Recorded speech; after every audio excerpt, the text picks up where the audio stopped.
Your style and your flavor make the city rock. They must say the season come out with a bang. Coach Minzy, best round here. Remember that.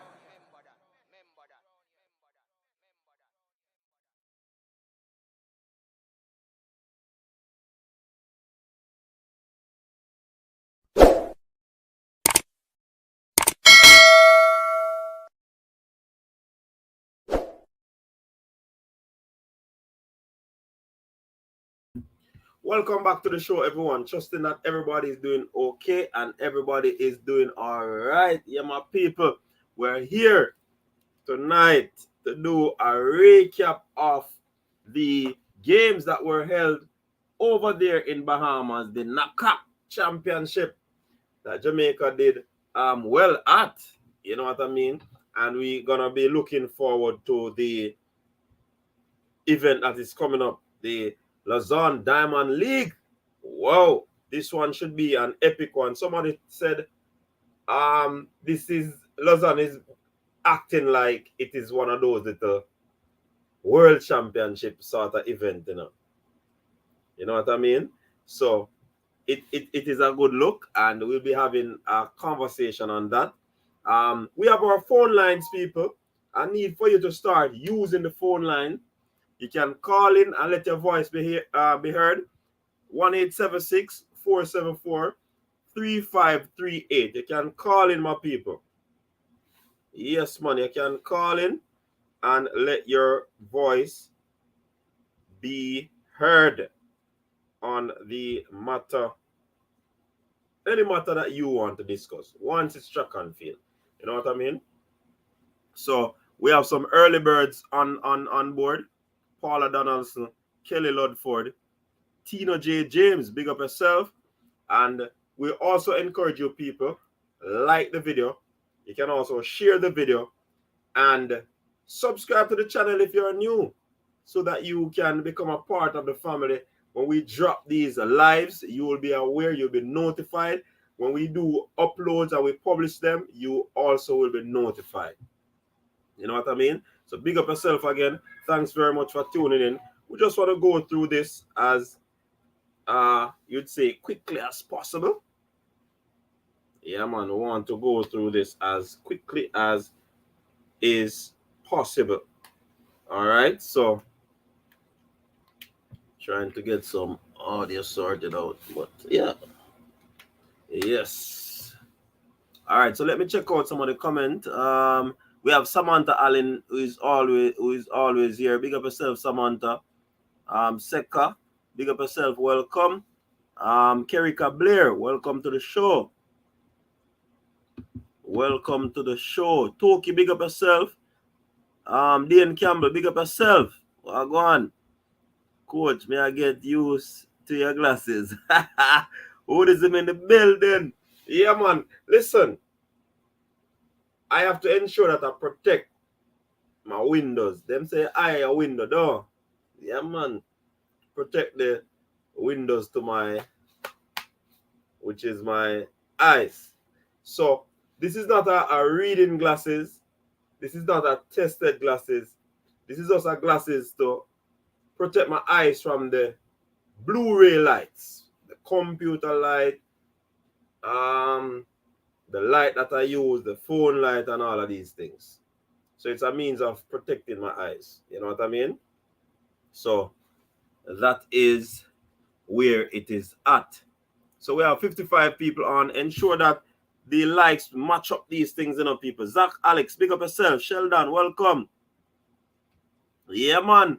Big up all the Manchester United fans, them same way in the chat, Yeah. Big up Man U people, them. You don't know it go. All right, so where do we start? Coach, you must feel like you win the league now. No, man, I don't feel like I win the league. I'm happy for 3 points. I'm just happy for 3 points. And you know what, people? I'm going to be dropping the link early. Also, if anyone wants to come on, because you know this show is 2 hours, and by the time you quint, 2 hours is up and out. Go and leave us.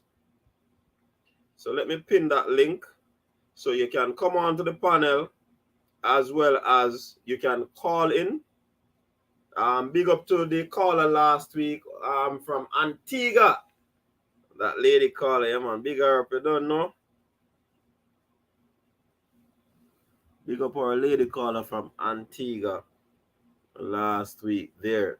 Sarah, I wonder if she's on. I wonder if she's listening. Big up yourself, Sarah, wherever you are. All right.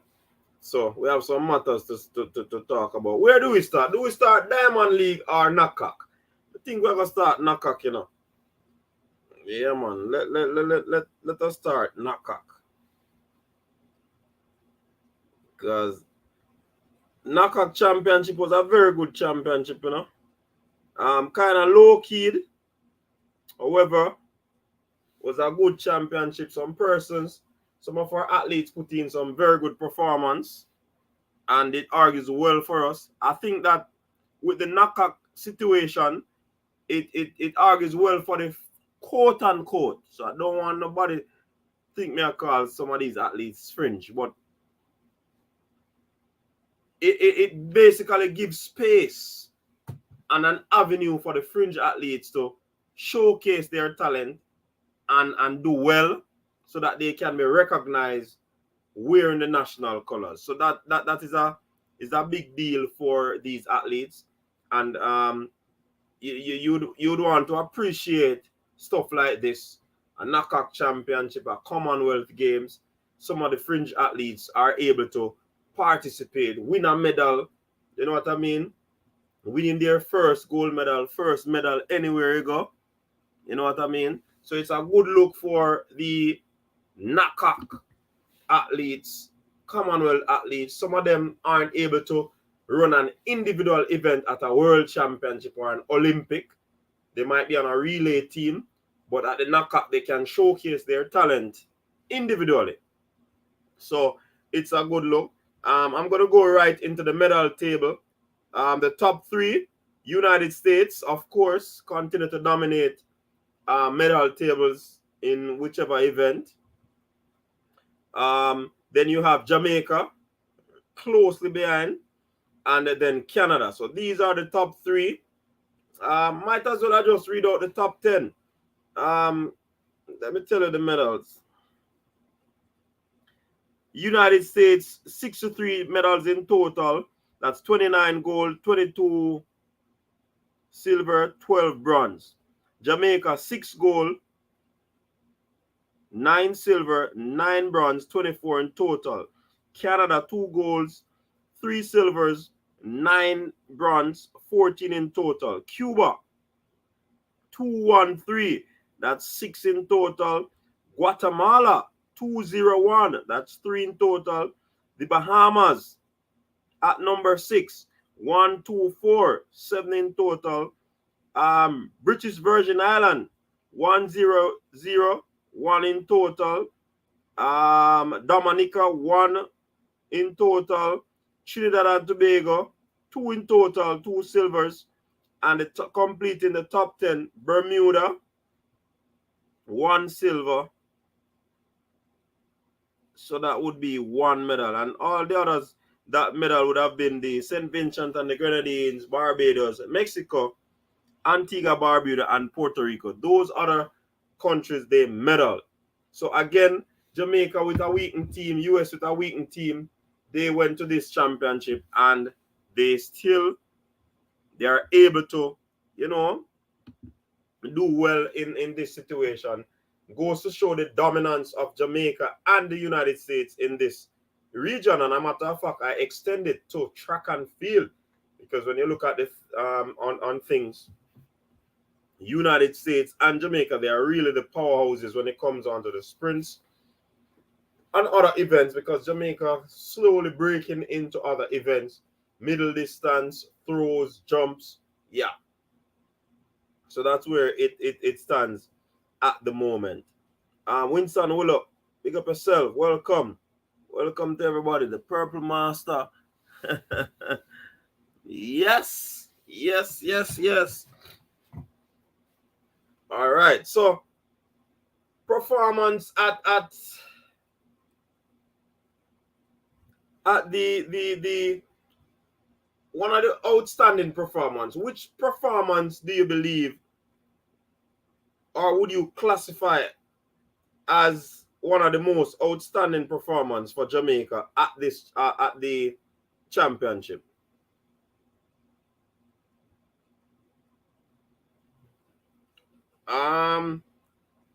I believe the championship record by Andrew Hudson was a good performance. Championship record by Christopher Taylor, very good performance. Shericka Jackson, good performance. Akeem Blake, another good performance. Megan, she got a silver, good performance. Adele Tracy, she got a bronze and a silver, good performance again. So all in all, and there were some other medals. There were some other medals, but I'm just highlighting these performances. Which one would you believe, or would you classify? Shakira, big up yourself. Ayana, big up yourself. Teresa Campbell, big up yourself. Blake in the building. Hey Blake, no bother with that, no Blake. Don't bother with it, Blake. Lovely Beauty, big up yourself. Rich Poe, big up yourself. Go on. They say you're there, boy. So proud of Jamaica's track and field reputation. I'm going to compare NACAC to the European champs. That's another thing, yeah. So these were some grand performances by these athletes. Christopher Taylor broke the 45 barrier. Many persons doubted him. I'm wondering what was happening. But the man peak at this juncture of the season is actually a good look. You know what I mean? So it argues well for him going into next season. Akeem Blake, he sped away to victory in the men's 100 meters. Shericka Jackson, I think, did light work of the field, if you ask me. That win by Shericka was easy. Easy. You know what I mean? That win by Shericka was easy.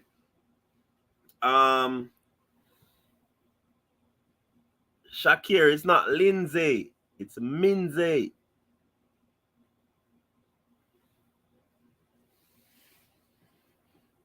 Yeah. So, yeah, man, it was a entertaining.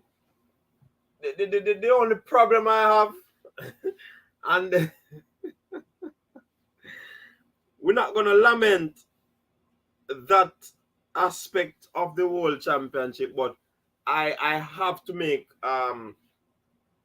for an international championship, it was, in terms of the appearance, where the camera angles were and all of these things, it was kind of hard on the eyes, to mildly put it. Yes, Shakiri, that is it. The commentary was not up to par, putting it mildly. But the standard need to raise. Yeah, the standard need to be up. So if the 5th edition go ahead, they have to get some commentators that knows the sport. And I'm not saying that those persons don't know the sport. Don't get me wrong. But some of the errors that they made. Anyways, I don't want to get into that because humans make mistakes. No. You have to have brain drain on set. Yeah, man, the commentating was poor, man. I have to talk it as is. Because, and it was biased too. It was very, very, very biased. You're not getting away from that one. The commentary was very biased. Yes, it was. It was very biased. I want to know too. A man win the race and you talk about the man who come fifth. Come on, man. You got to do better than that. And then you are the same ones that are saying, or Caribbean people. Remember, this journalist wrote an article that the character commentary was very biased. All because Jamaicans were, for the most part, winning the events. As a matter of fact, getting 1-2. 1-2 was the order of the day. So, yeah, that is true. Urban Highlight Factory, that is true. But sponsorship and all of these things need to be sorted out, I guess. Yeah, Toki, that's what we mentioned, man. The camera work was poor, man. And because the people were beating in the comment section, hey, people, you know, easy, you know. Persons were really voicing their concerns in the comment section, you know. Until I heard the commentator, he had to pause and say he's understanding that there is a lot of challenges and the people are not used to this and yada, yada, yada. And it is a case where they are not ESPN, so they don't have the fancy cameras and the amount of cameras that would have covered all the angles, curves, and turns. So because of what the people were expressing in the comment section. So they did address it, and obviously they were paying attention to the comment section. And can I say that is a good look?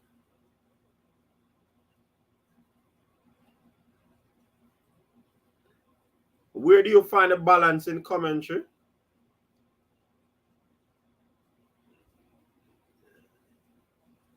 And no bias should be in commentary, Rich Poe. No bias.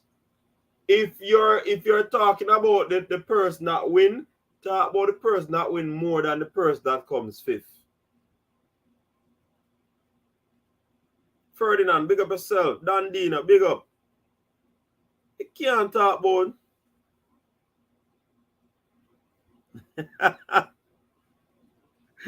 Hey, you see you. Hey, Blake, where's the twin?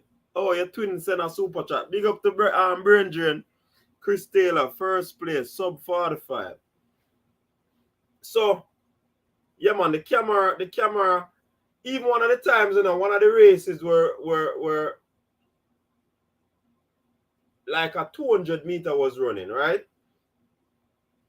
And when the athlete came off the curve, you can't see the entire athlete. You can't see the camera pull down. Amateur, all me were amateur camera person could have done better, because I understand the importance of the audience seeing the race and aspects of the race, because the audience make them analysis, you know. Don't believe that they don't do it, and when them can't see, them get upset. Very upset. Thank you very much, Ryan. The commentators have to be informed. You can't be calling the two-time double Olympic champion Elaine Thomas. Some simple mistakes with the name. You can't be having an athlete running, and because you see a yellow vest, you're saying, oh, the Jamaican athlete is leading. And I was like, but we never seen a Jamaican athlete in the race. So they catch up on themselves, and they were talking about, oh, St. Vincent and the Grenadines athlete. Yeah. Not every yellow vest is Jamaica. So yeah, Ryan Williams, I forget them thing, man.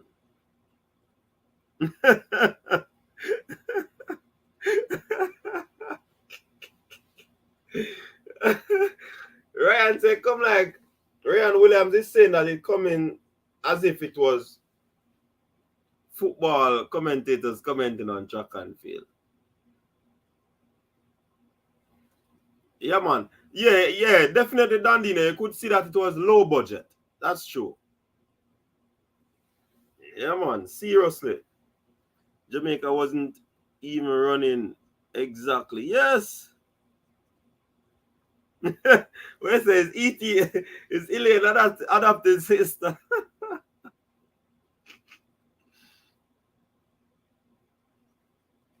Yeah. Oh, my word. Kelly. Oh, that happened. Yes, man, we appreciate being able to see the race, you know. But you don't know, we have to be critical on certain things. Because it's not only about being able to see the coverage. We appreciate that, of course. But I mean, the game have to step up, man. 2022 now, you know.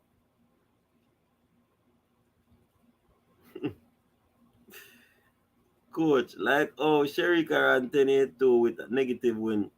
What would the official time be if it was a positive win?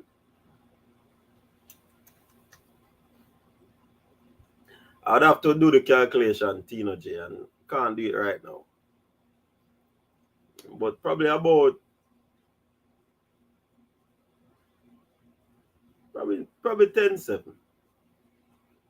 Probably 10-7.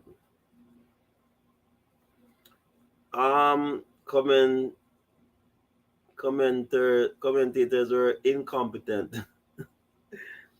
Yeah, man. Even the male relay, only 3 teams. It's a sports day. All who are involved needs to be.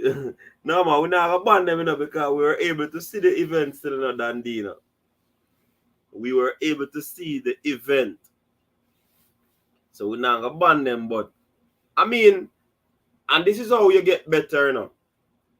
You have an event, you must have your post-mortem and go through and see where you go wrong, what could have been improved and all of these things. You probably make up your budget if it is going to be done next year, how you go about fixing those issues. And we're talking about the main issues. You know what I mean? So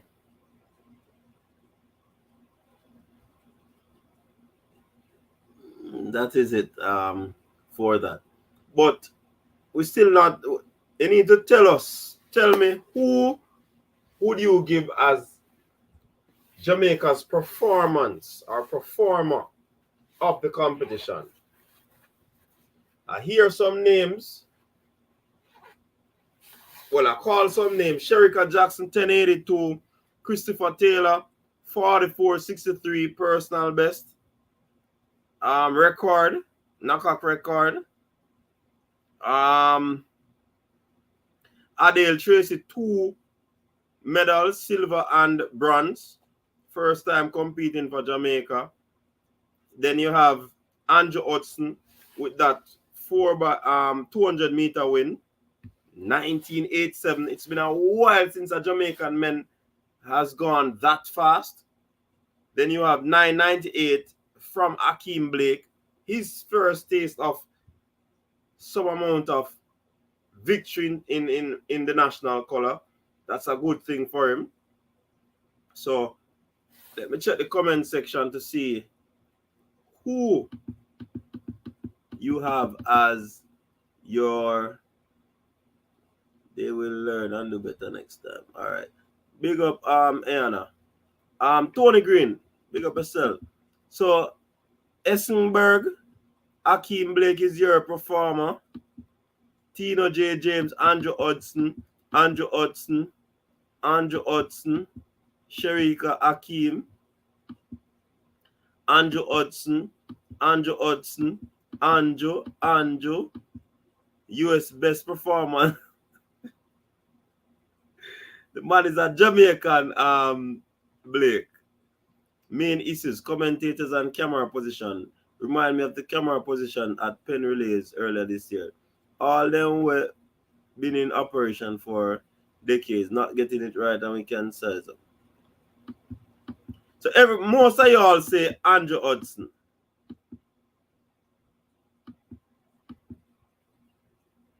It surprised many persons. All right, Andrew would have walked away with this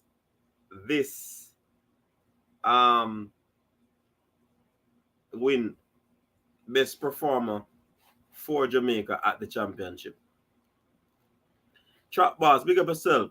That 1987 by Hudson was definitely the performance of the championship, without a doubt. All right. It's a long time a Jamaican man. Yeah, man, a long time that not go on, man. What can one join? When can one join the show? Sherika wasn't ramping. Richard, once the link drop, you know you can join the show at any given time. If the link don't drop, you can't ask when to join, but once the link is there, you know ask. You just jump.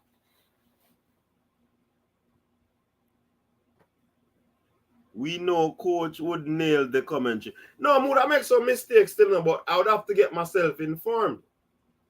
You know what I mean? Yeah, man. You have to put a little excitement in it, man. So, Zebev, big up yourself. We must be happy that Andrew is represent, yeah? Lizzie saying Akeem. Rich Poe, big up yourself.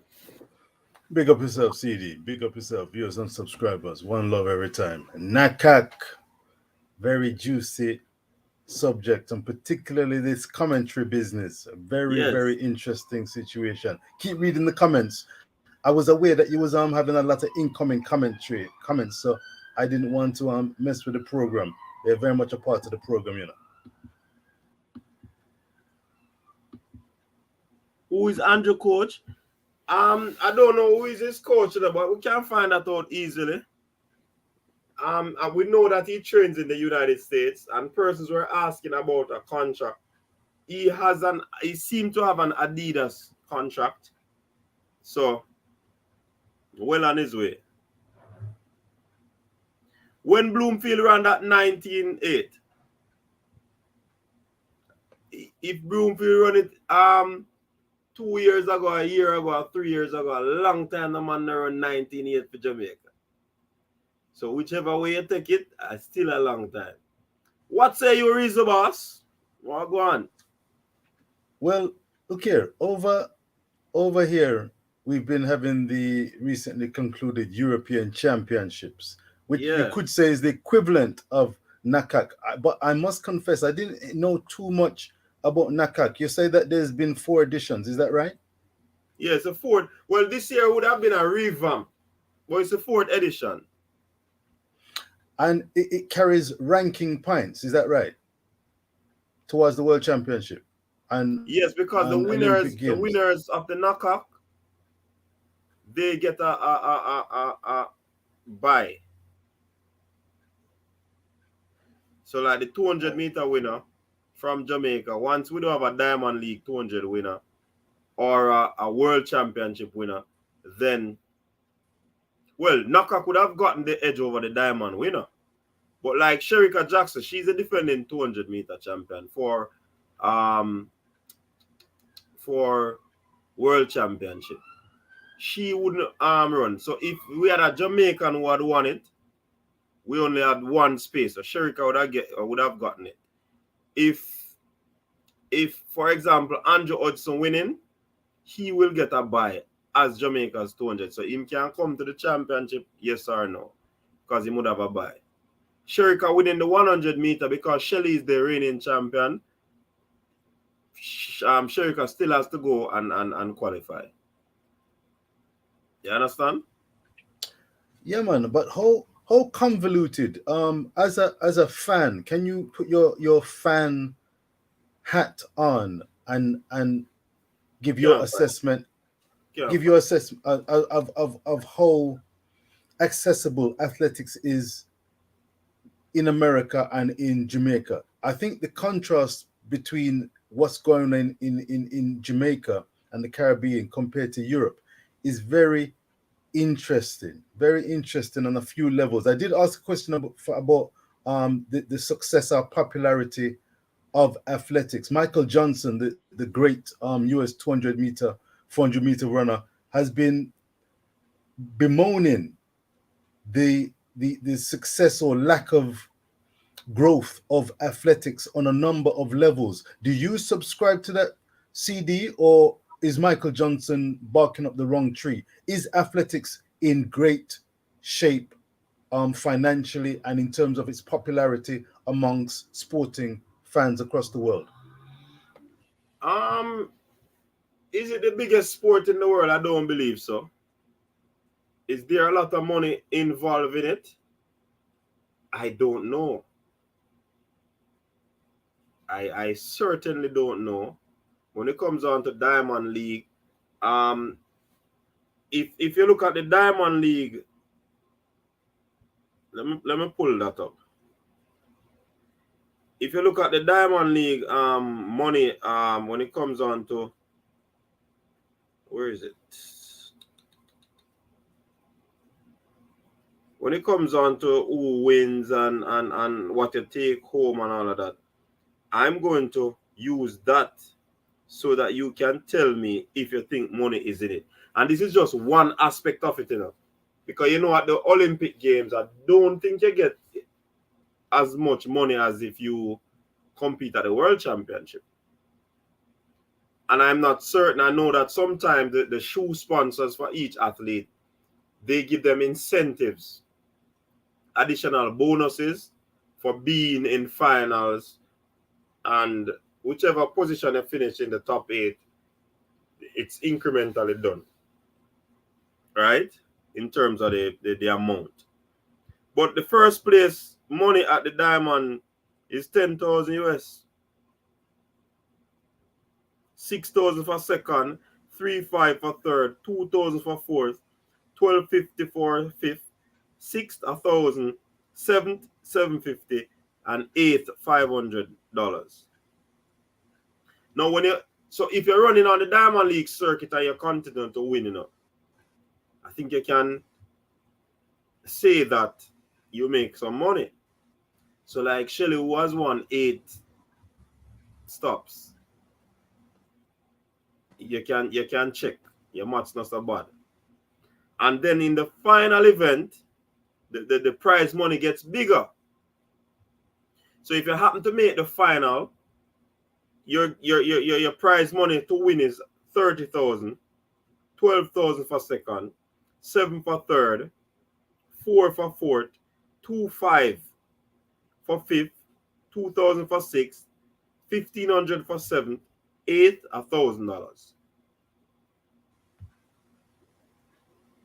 Wow. So this is just one aspect of track and field, the Diamond League, right? But overall, I don't know if there's a lot of money in track and field, as is when it comes on to football. No, because it's not one of the most popular sport in the world. So hence, and you see, if it is not popular in America, then you know that it cannot be a top sport where finances is concerned. That's how I judge it. Once it's a popular sport in America, top sport, and it transcends to different parts of the world, then you know that there's money involved in it. But track and field, Americans don't really put a lot of interest or show a lot of interest in track and field per se. You have talented athletes there, and some will say that the best and the most talented athletes are doing other sports. So they say.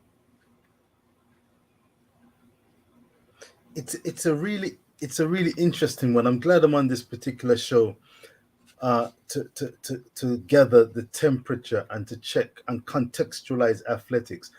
Watching from London, England, when I see athletics, I mean, for example, the BBC over here, the European Championships, it was blanket coverage.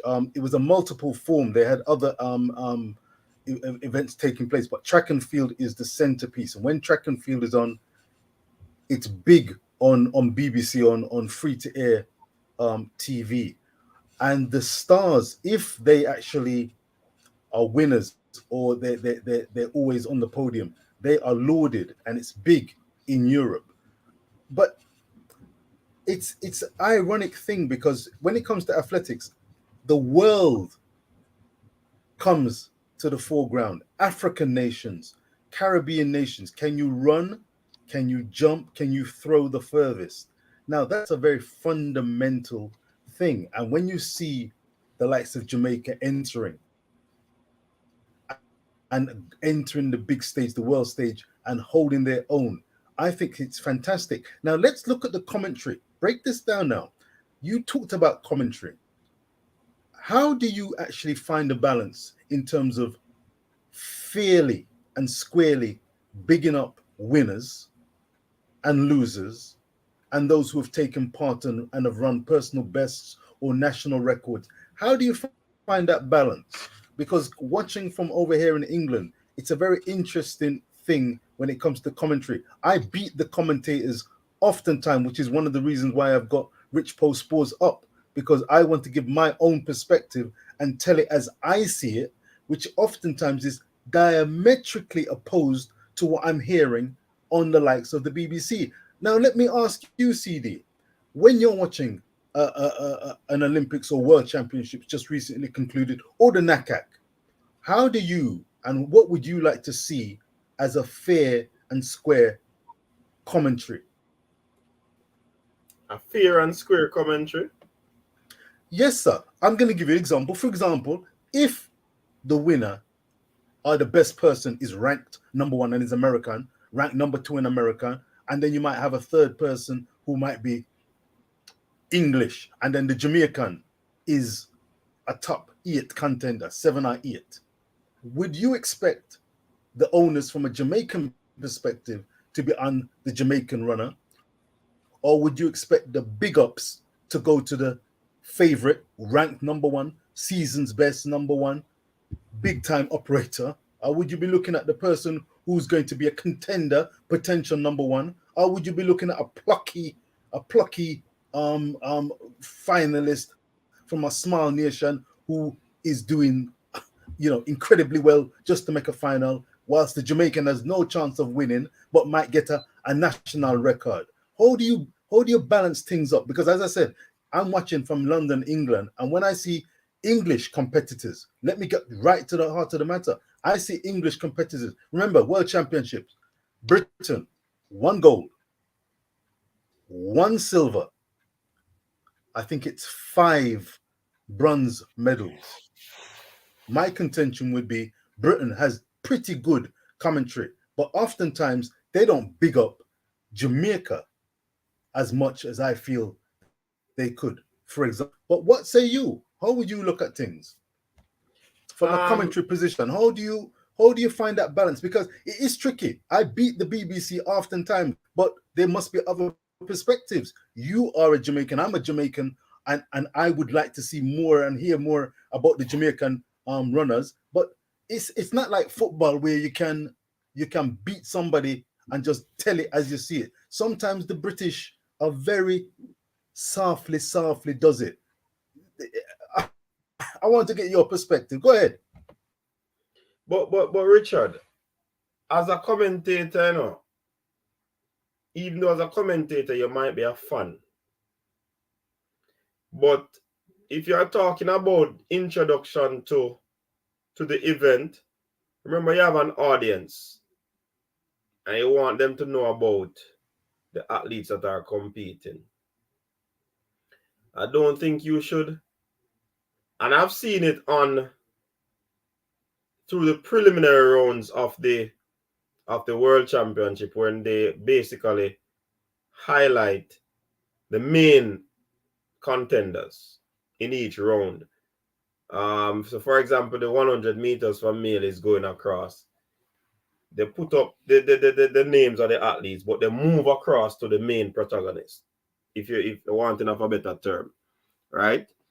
But that can be looked past. But if you're in a finals now, right?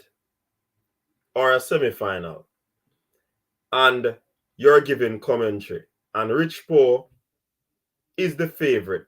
Of course, you're going to highlight the favorite. It doesn't matter which country the favorite is from. This is a person to beat, and strong contention will be coming from Kelly Ludford in the comment section. So we have to look out. Even though Rich Poe is a favorite, he has to look out for a Kelly. Because based on how Kelly is running, Kelly could be a strong contender to dethrone that person. Then you're going to be talking about the others. But for me, in terms of in the race, you have to talk about the person that is leading with the ascendancy. That's how I have seen commentaries over the year. It can't be a case where the person runs a very good race, wins the race, and because I am Jamaican, the Cuban won the race, Jamaican came in 7th, and I'm going to say, I'm going to be lamenting that, oh, the Jamaican was disappointed. I don't know what is wrong with the Jamaican, but I mean, they have to work on things. I like the person that won the race. Excellent performance from the Cuban. The Cuban upstaged the field. You have to talk about the winner. That's how I look at it. And that's not that's the bias we are talking about from that commentary.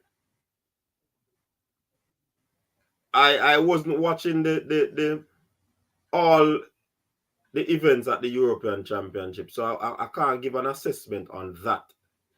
But at the World Championship, I didn't hear any bias. Didn't hear any biases, you know.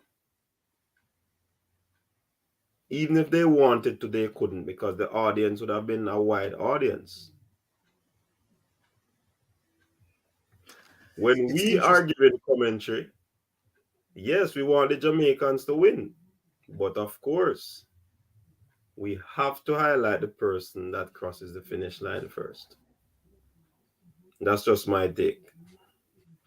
Do you think there's a place to constructively criticize athletes if they don't? And halftime TV, big up halftime TV. Some people forget context and expectations. I think those are two key words. If a Jamaican, for example, or a British performer, for want of a better, just picking a nation, if they don't perform, I'm looking in the comments column and I can see that there are people who differ. Some think that British commentary shows love for everybody.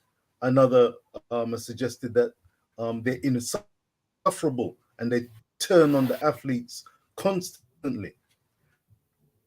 If an athlete underperforms, palpably underperforms, do you think it's right for a commentary team to call it out and go back to the drawing board?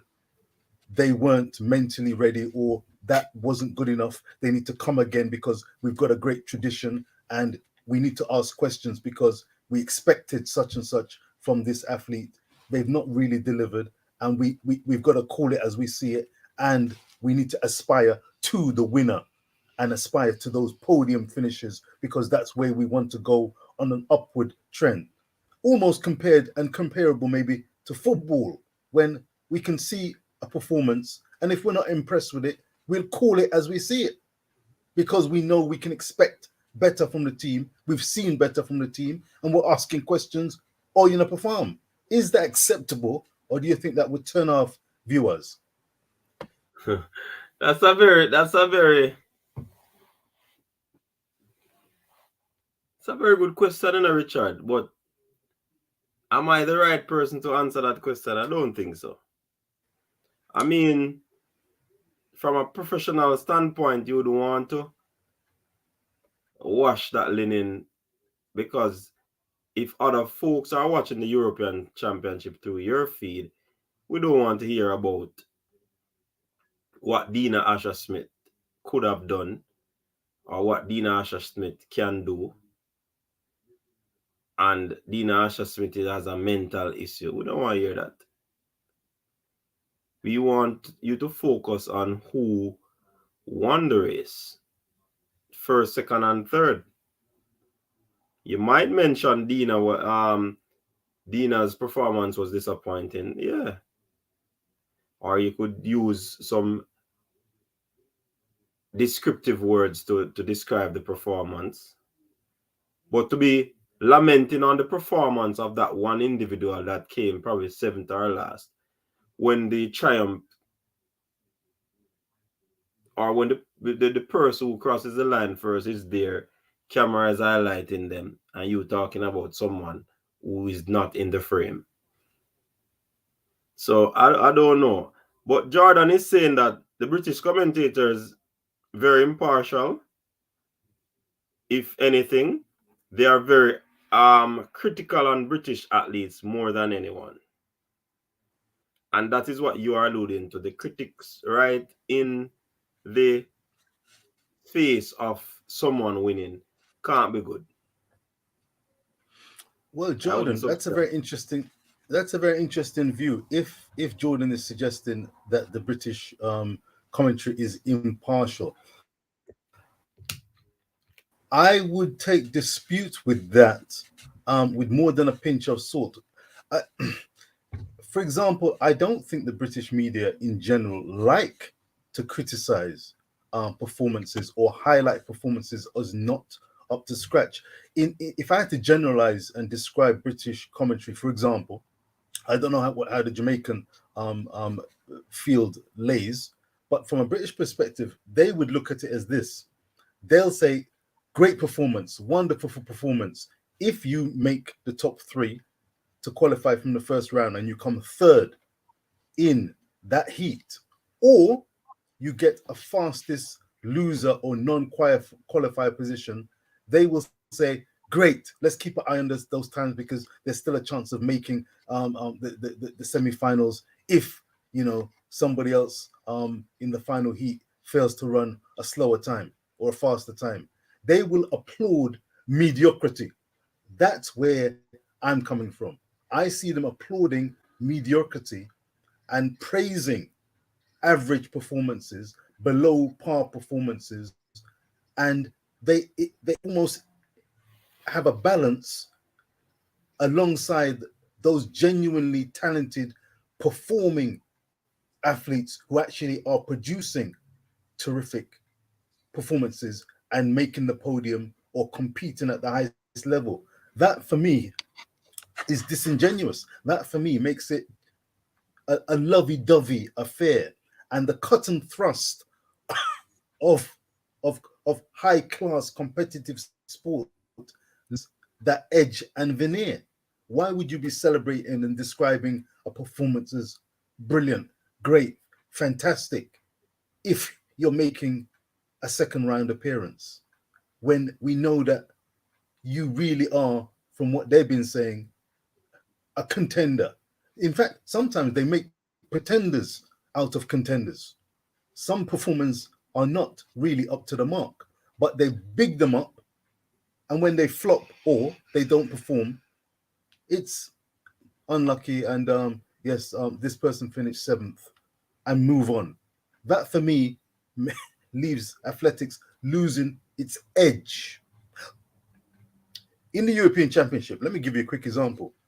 Do you know Daryl Neater? Daryl Neater should have been looking at either winning or minimum second, but should be looking to win the women's 100 meters. She came third in the women's 100 meters, but the reaction was, would that happen in Jamaica? If you have a favorite and they don't win, would you and move on, or would you actually praise the winner and constructively criticize your favorite? Yeah, I don't even know. It's really based off the persons in charge still, persons doing their thing, They can do whatever they like, but at the same time, they still have to have a semblance of balance. So, is it right for them to do that or wrong? I don't know.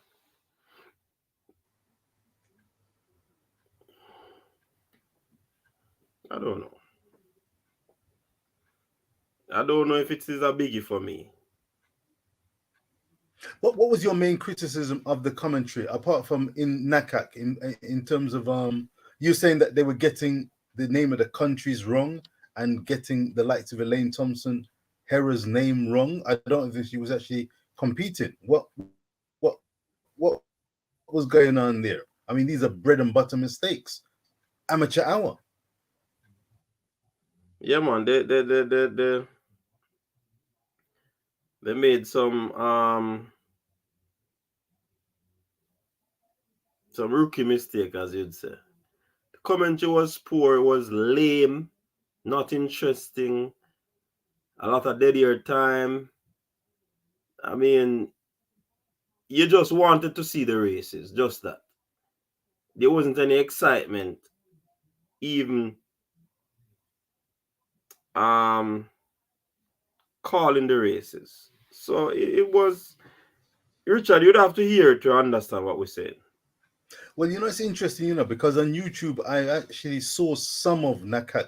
And what I'm going to do is actually go back and check out the event, because there was, I think it was around 4 hours coverage, or at least 2 hours coverage on YouTube. And I saw some of the races, including Sharika's 100 victory. And what came across to me was, were some of the big hitters simply not in attendance? I mean, look, the 200 meters, Andrew Hudson, congratulations on running a sub 20 second clocking, 19.8 something he ran. That's a fantastic time, and I wish him well in Jamaica's colours. But there was no Noah Lyles, no Arian Knightons, no Bednarex. So that is a race where palpably the best are not in attendance.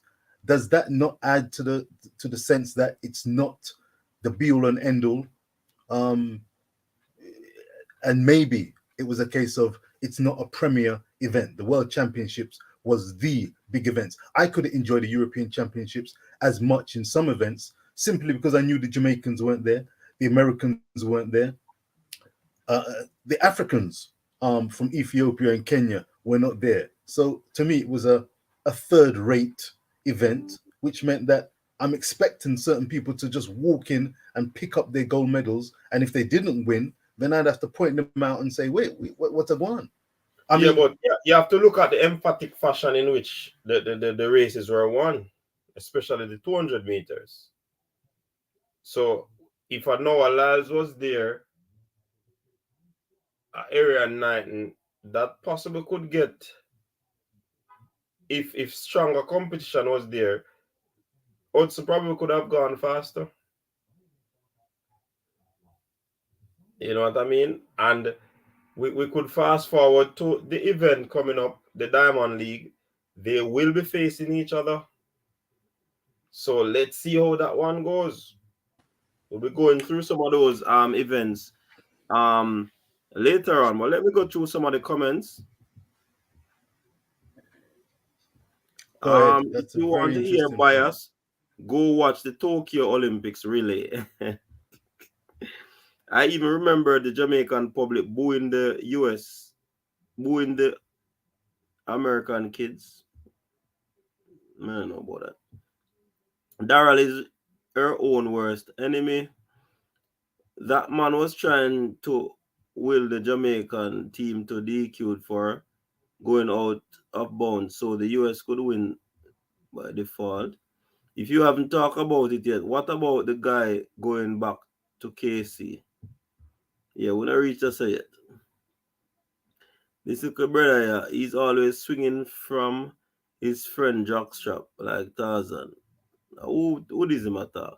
What I hate the most is when the commentators don't know the athlete's name. Yes, that's true. And many times they say, if this is the way the name is pronounced, they say that almost every time. And you are on the third day, you are on the second day, and you don't get the pronunciation. You might make a mistake 1 and 2 times, tiddlywinks. But I mean, you got on 2 days.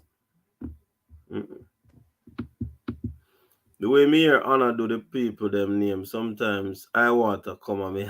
Jesus. One thing about Dina, she don't care who in the race. Olive Gallimore, big up yourself. Shakira Richardson, how old were you in 2002? I think you're making up stories.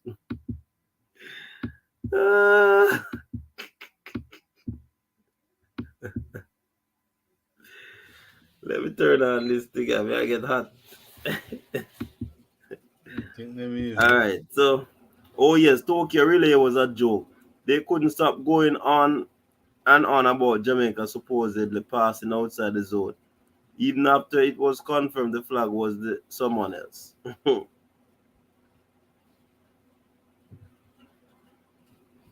right, so let's jump over to the Diamond League. Diamond League coming up, Richport. Very interesting. And we have some very interesting clashes that will be coming up. And trust me, it's this Friday. And I tell you, this one is going to be epic, Richard. That's a big word, you know, make I keep on saying a lot of epic on your epic. Yeah, man, then there's some epic matchup. The 200 meters for men meant to be epic. All right, so Knighton, Lyles, Noah, Norman, them. Let us see. This is the 800 meters. For men or women? No. Men. Not much to go by in this one. What about your George Mills? Say again? What about your George Mills there? I don't know much about this George Mills. Where's he from? Look at the flag, Richard. One on it looked too small. I can't see it clearly.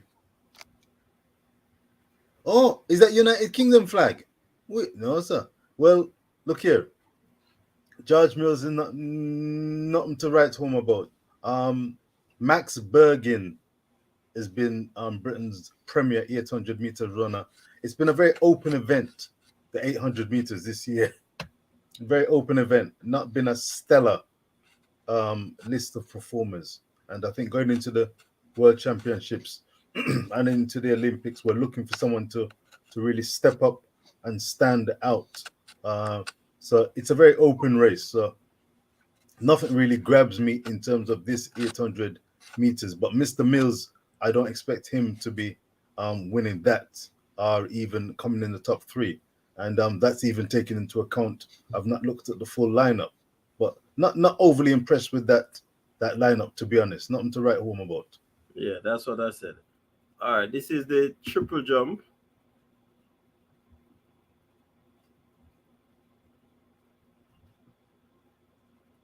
This is the men's triple jump.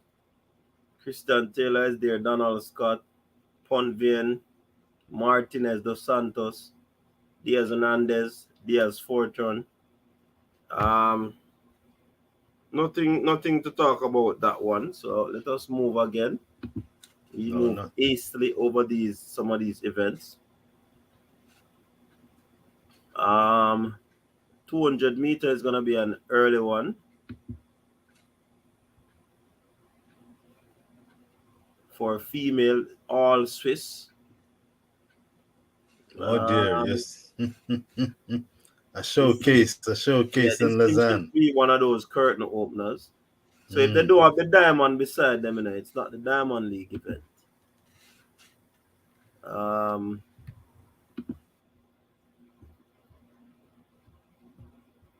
So this is the 400 meters. Not much to talk about in this one as well. Not the four. Yeah, you're talking about. This is the pole. Wait, 400 and now you have a pole vote. You're not easy. But Richard, that's why you're on here now. If I slip up, man, you're not supposed to I grab it up, man.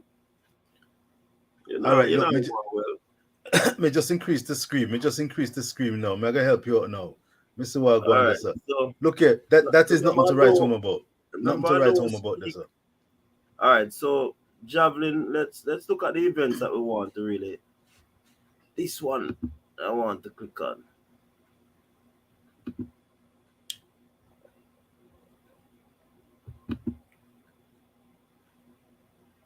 Is this the 400 meters hurdles? Yes. All right. Let's see what Wagwan, yes, sir.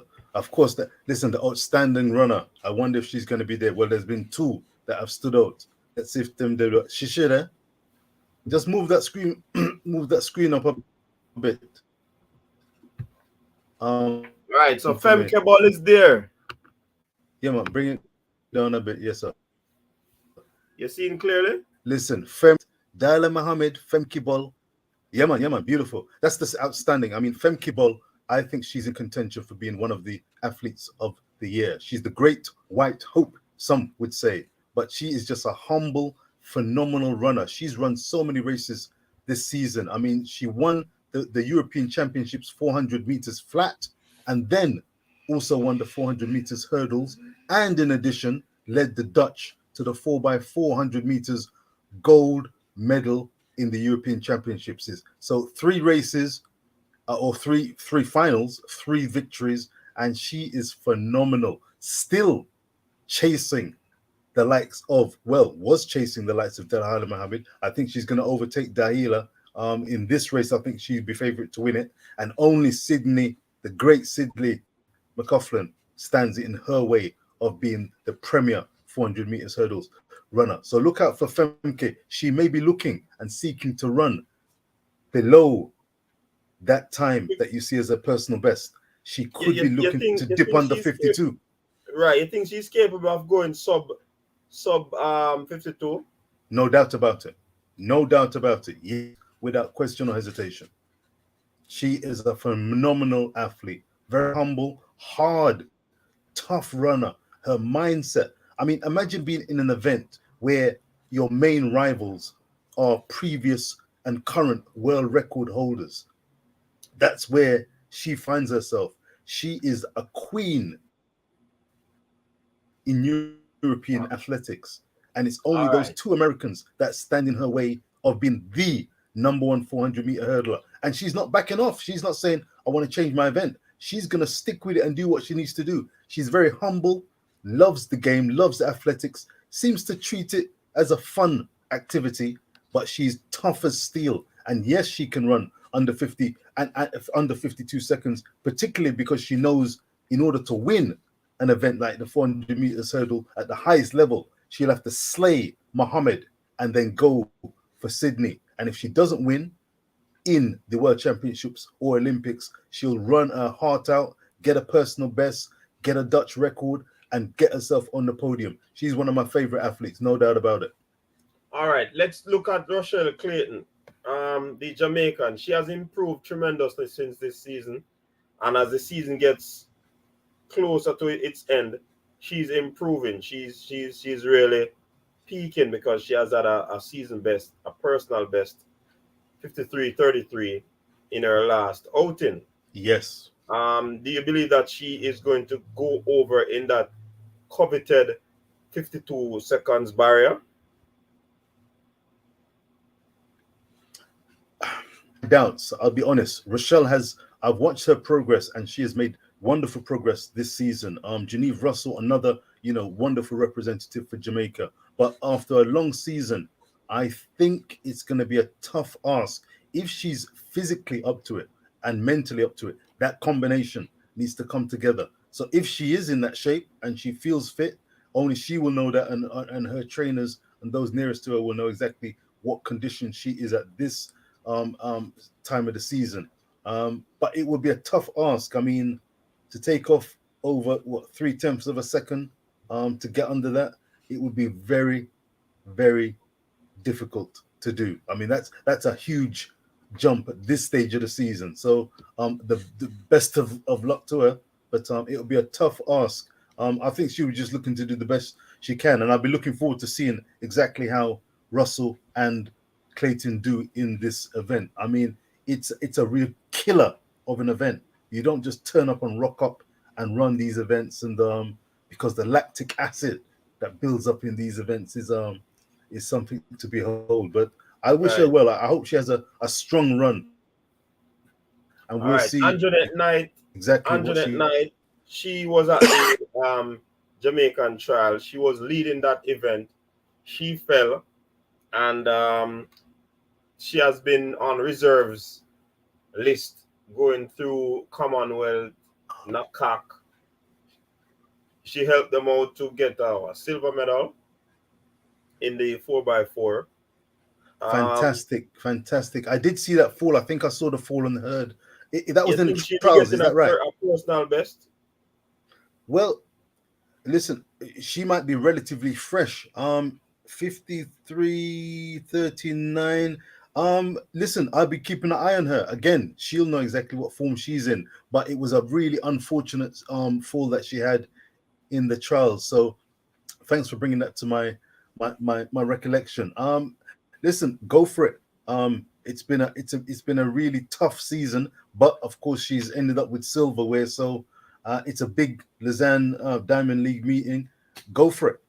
I mean, there's so many things to look forward to going forward with the World Championships and then the Paris Olympics. So she'll be looking first and foremost to make the Jamaican team. And nothing beats taking on your main domestic rivals as well as mixing it with the world's very best. So I'll be looking out for her final time, and let's see what happens.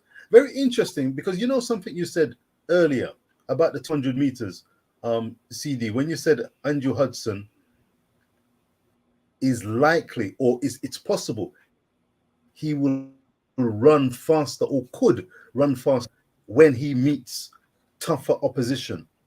It's a very interesting thing, and this is, for me, is part of Richard. Yeah. Let's not mix it up. Let us finish with this one, because we're going to be getting to the total. So just remember what you're going to be saying. All right? Will do. Dalia Mohammed. Yes. She and Femke Ball could be the ones out front in this one. I definitely think it's going to be a tough one. Mohammed would have had a personal best in the 51s. So she's ahead of Ball. She had some injury concerns going into the World Championship. And to come out and get a medal, it was good for her. She probably would have gotten over those situations. A matter of fact, herself and Anjanette Knight, they are training partners. So really going up against her training partner, and she'll be going up against Femke Ball. So it's going to be a very, very, very good test for Mohammed, and we're looking forward to see this clash. This is like a mini world championship minus McLaughlin. So it's good to see. We have also the Commonwealth Games champion in Geneva, Russell, and the silver medalist at the NACAC Games. She looks to go into that sub 52, sub 53 mark. She wants to get there, and definitely Anna Rizikova, Ukraine, not a bad athlete when it comes on to the 4 hurdle. She has always been there. Victoria also is a very good one, and Gianna Woodruff is also a good competitor. So this 400-meter hurdles event quality could be a tantalizing one there, Richard. And I'm looking forward to see that one. It's going to be big. It is going to be big. High jump, we're not getting into the high jump. The women's high jump. Let me just very quickly say though, watcha, that is a world-class, bang-on world-class event right there, full of a bag of world-class talent, led by Bashim. wonderful, one of the world's greatest athletes, tied for the gold medal in Tokyo, famously with Tamberi of characters, one of the characters of And then track and field. Prosenko, You've got the Andrzej Prosenko. yeah, man, Good athlete too. world class, not even good. Coming into his own as well. Yeah, man, absolutely. So, I'll back Barshim to win that though. And Wu. Yeah, Barshim at the bottom is good. Wu. Yeah, man. Who is coming into his own for the past few competitions, but let's see how they will go. But like I said, Barshim should take that one there. This is not a diamond event, but let us see.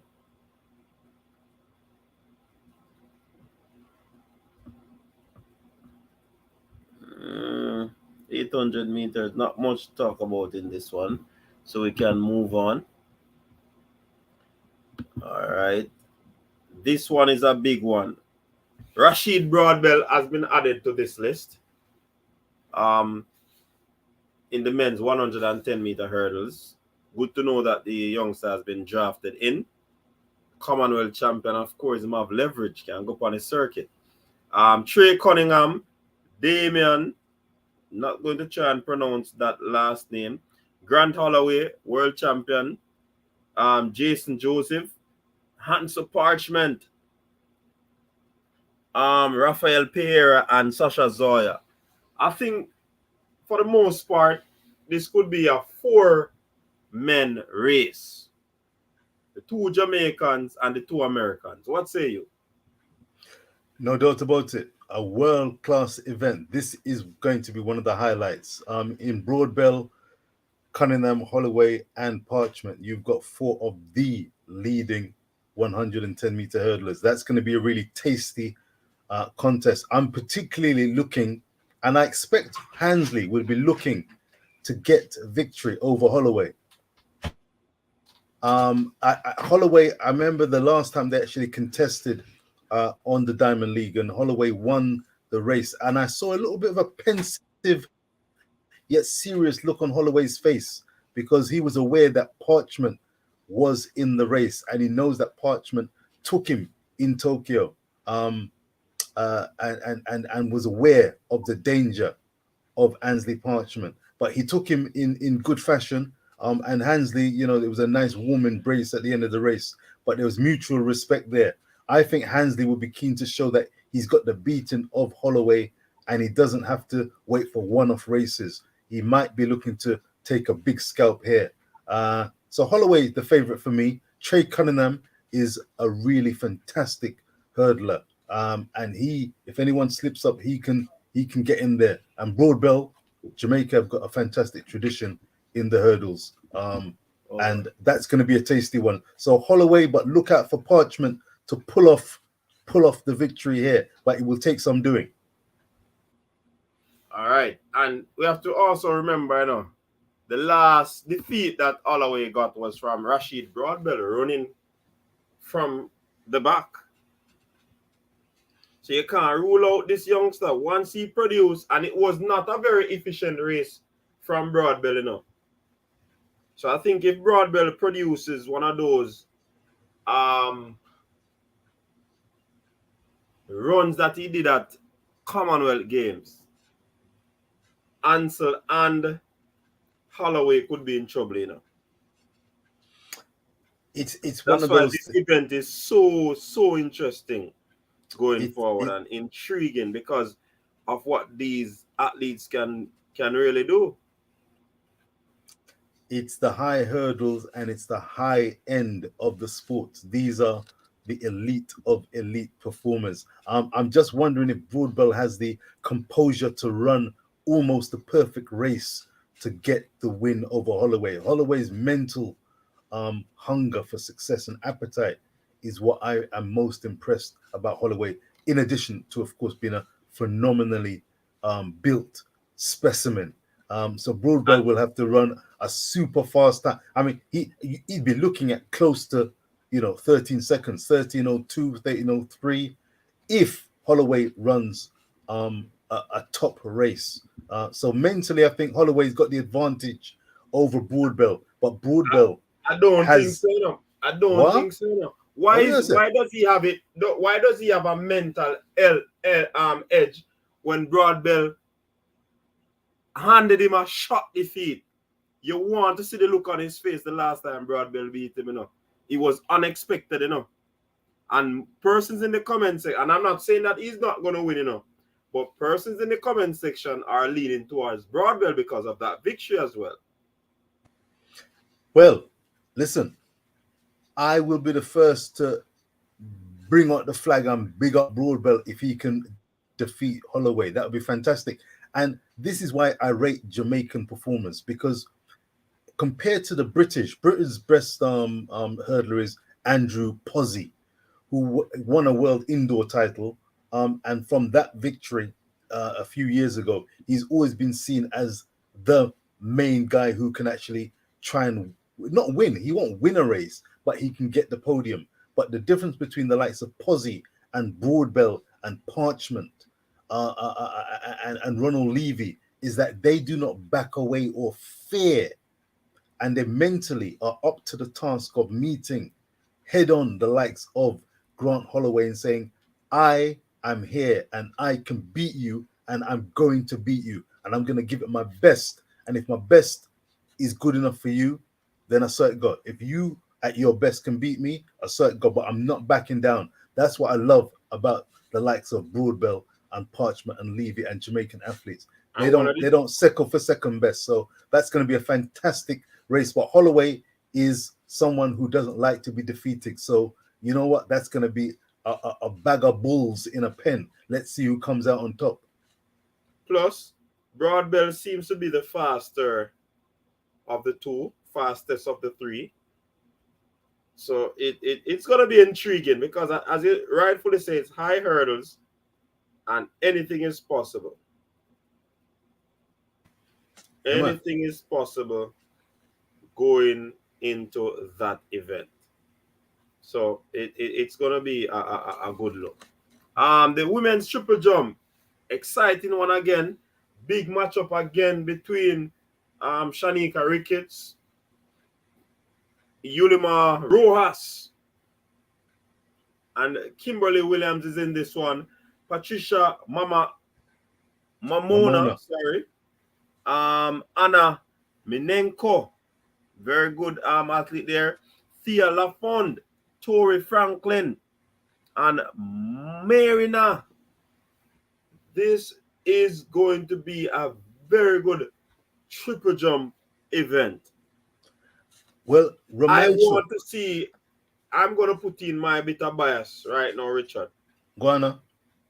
I want to see Shanika Ricketts go over the 14-meter mark into the 15-meter mark. That's where I want to see her. She has been biting at the bit. She has been very close for some years now. I think if she puts together a very decent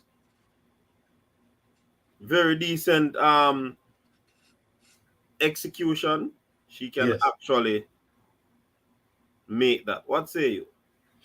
Well, Ricketts, I've got a lot of time for this lady. I heard her interviewed by Crystal, our favorite Crystal from Telewa TV, and she's a very humble, I think St. Thomas born Jamaica athlete, and she has a beautiful running style, and she creates and generates so much power in that graceful approach.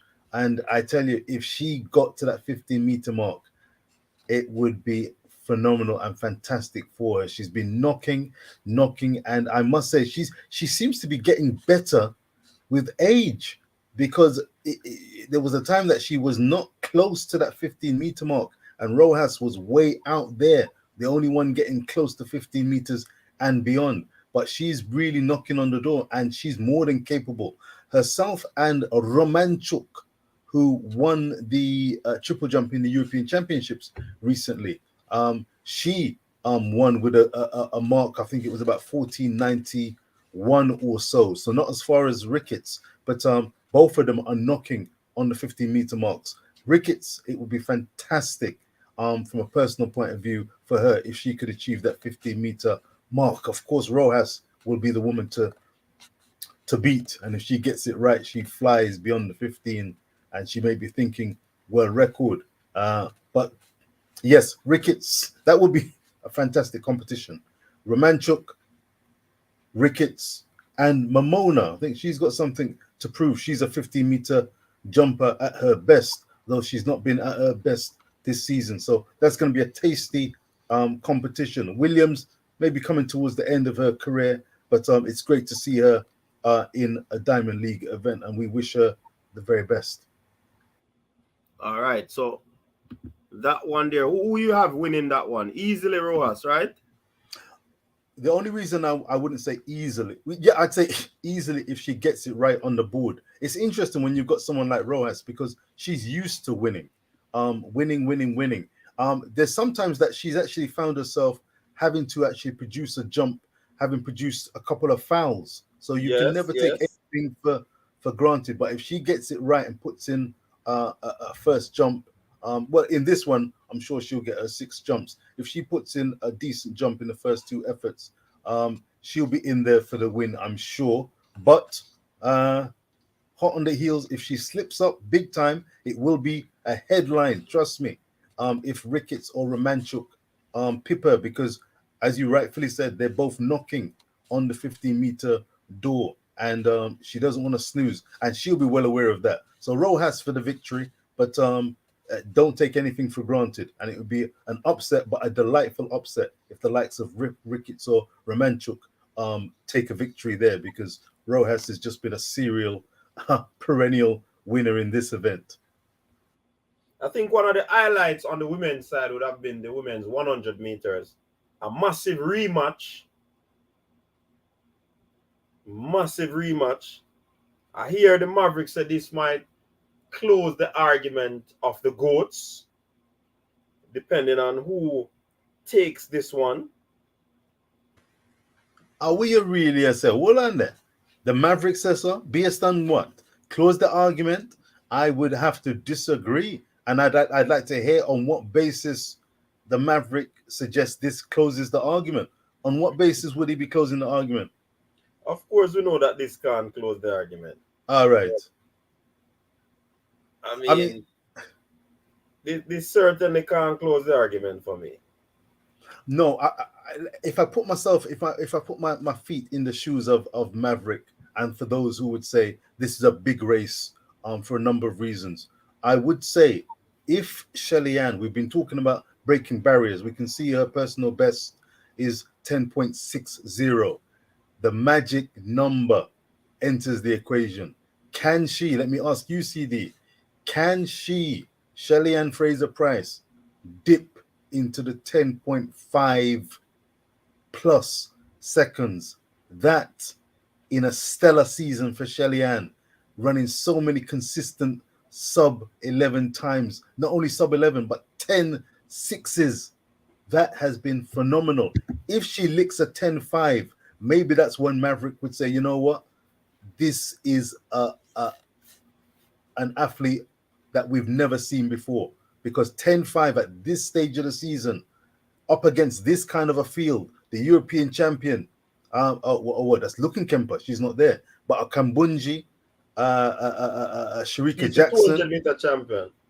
Yes, indeed. Ironically, not her favorite event. That was a really interesting one. But yes, I'm looking for Shelly. I'm going to be straight. I think she believes that Elaine is not in the shape to challenge her. I don't think she's in nowhere near 10.54 shape. And I think Elaine, being in that situation, and Shelly knowing where she is, knowing where Sharika Jackson is, I think Shelly Ann will be looking to make a statement, and she will feel in herself, if she's fit, she wants to blaze, because she knows her body. She knows what it feels like to run 10.6, 10.6s, 10.6s. I would love to see her run a 10.5 something. Even if I see 10.59 flash up, that would be phenomenal, and I really hope she does that. Do you think she's capable of doing it, or will she? For me, Richard, and the audience, the first time Elaine Thompson ran, somebody said the Maverick talk for talk's sake. For me, I believe that it might be a big ask for Shelley, but then again, it can happen. And here's how I analyze it, Richard. The first time Elaine ran 10-6 at the Tokyo Olympics, a few weeks after that, she ran 10-5. So once you get down in that region, 10-5 should come. That goes to show that this record is not no easy feat. And I've been telling persons that no record was going to be run at the Olympics, at the World Championship. All right. Now, Shelley has been running 10-6. That what, 8 times this season? Consistently. Phenomenal in itself. She can't wake up out of her bed and let's go down on the track because she did dream about it and run it. Run the 10-6. But for me, something is not matching up. I don't know if I'm over-analyzing, because once you reach 10-6, it should be easy pickings for you to go over into the 10-5 based on what Elaine did. So I'm using Elaine as the standard bearer. And Shelley has gone there multiple times and she still has not replicated what Elaine did. So I don't know. Probably I'm over-analyzing it. But it's interesting what you just said there. Very interesting what you've just said there. I mean, by the way, let us give our respects to the likes of Hubs and Twinisa Cherry, Talu, and wonderful, the up-and-coming Tamari Davis. It's going to be, we're looking at the future of 100 meters running. Of course, Sharika looking to maybe get down lower than that 10.7. Richard, if anybody can beat this field, it's a Talu. If anybody can beat the top 3, because this is another race that we're going to get it 1, 2, 3 again, Anybody can beat or break it is Talu. Oh, you said break it, not win the race. You mean break up the 1, 2, 3? Mm-hmm. Okay, yeah, man. Yes, I would agree with you. No doubt about it. Yes, she's got that ability. And Thompson-Herah will be the weak link. Right now, I would expect her to come third of the 3 Jamaicans, no doubt about it. And she could be the one that Talu could pick off, because it's been an interesting season for Thompson. But what you said is very interesting. The fact that you said it should be easy, and the template you're using for Fraser-Pryce to go from 10-6s to the 10-5s, if you're using the template of Thompson-Herah, that is one of the reasons why people would say she is the GOAT, or she has the edge at the moment over Shelley and Fraser-Pryce. Difficult as it may be, because who said that she has the edge over Shelley? No, I'm saying people could make that argument and make that argument, because 10-6s, that Shelley has been running has been phenomenal, and yet, as you said, there's something not maybe quite matching up in terms of why isn't she broken into the 10-5s? Well, the 10-5s and the 10-5-4 that Elaine ran, that was a sign of just how good, when Elaine gets it right and she's in the zone, that's where she can go. It's like breaking through the supersonic boom barrier. She can go there.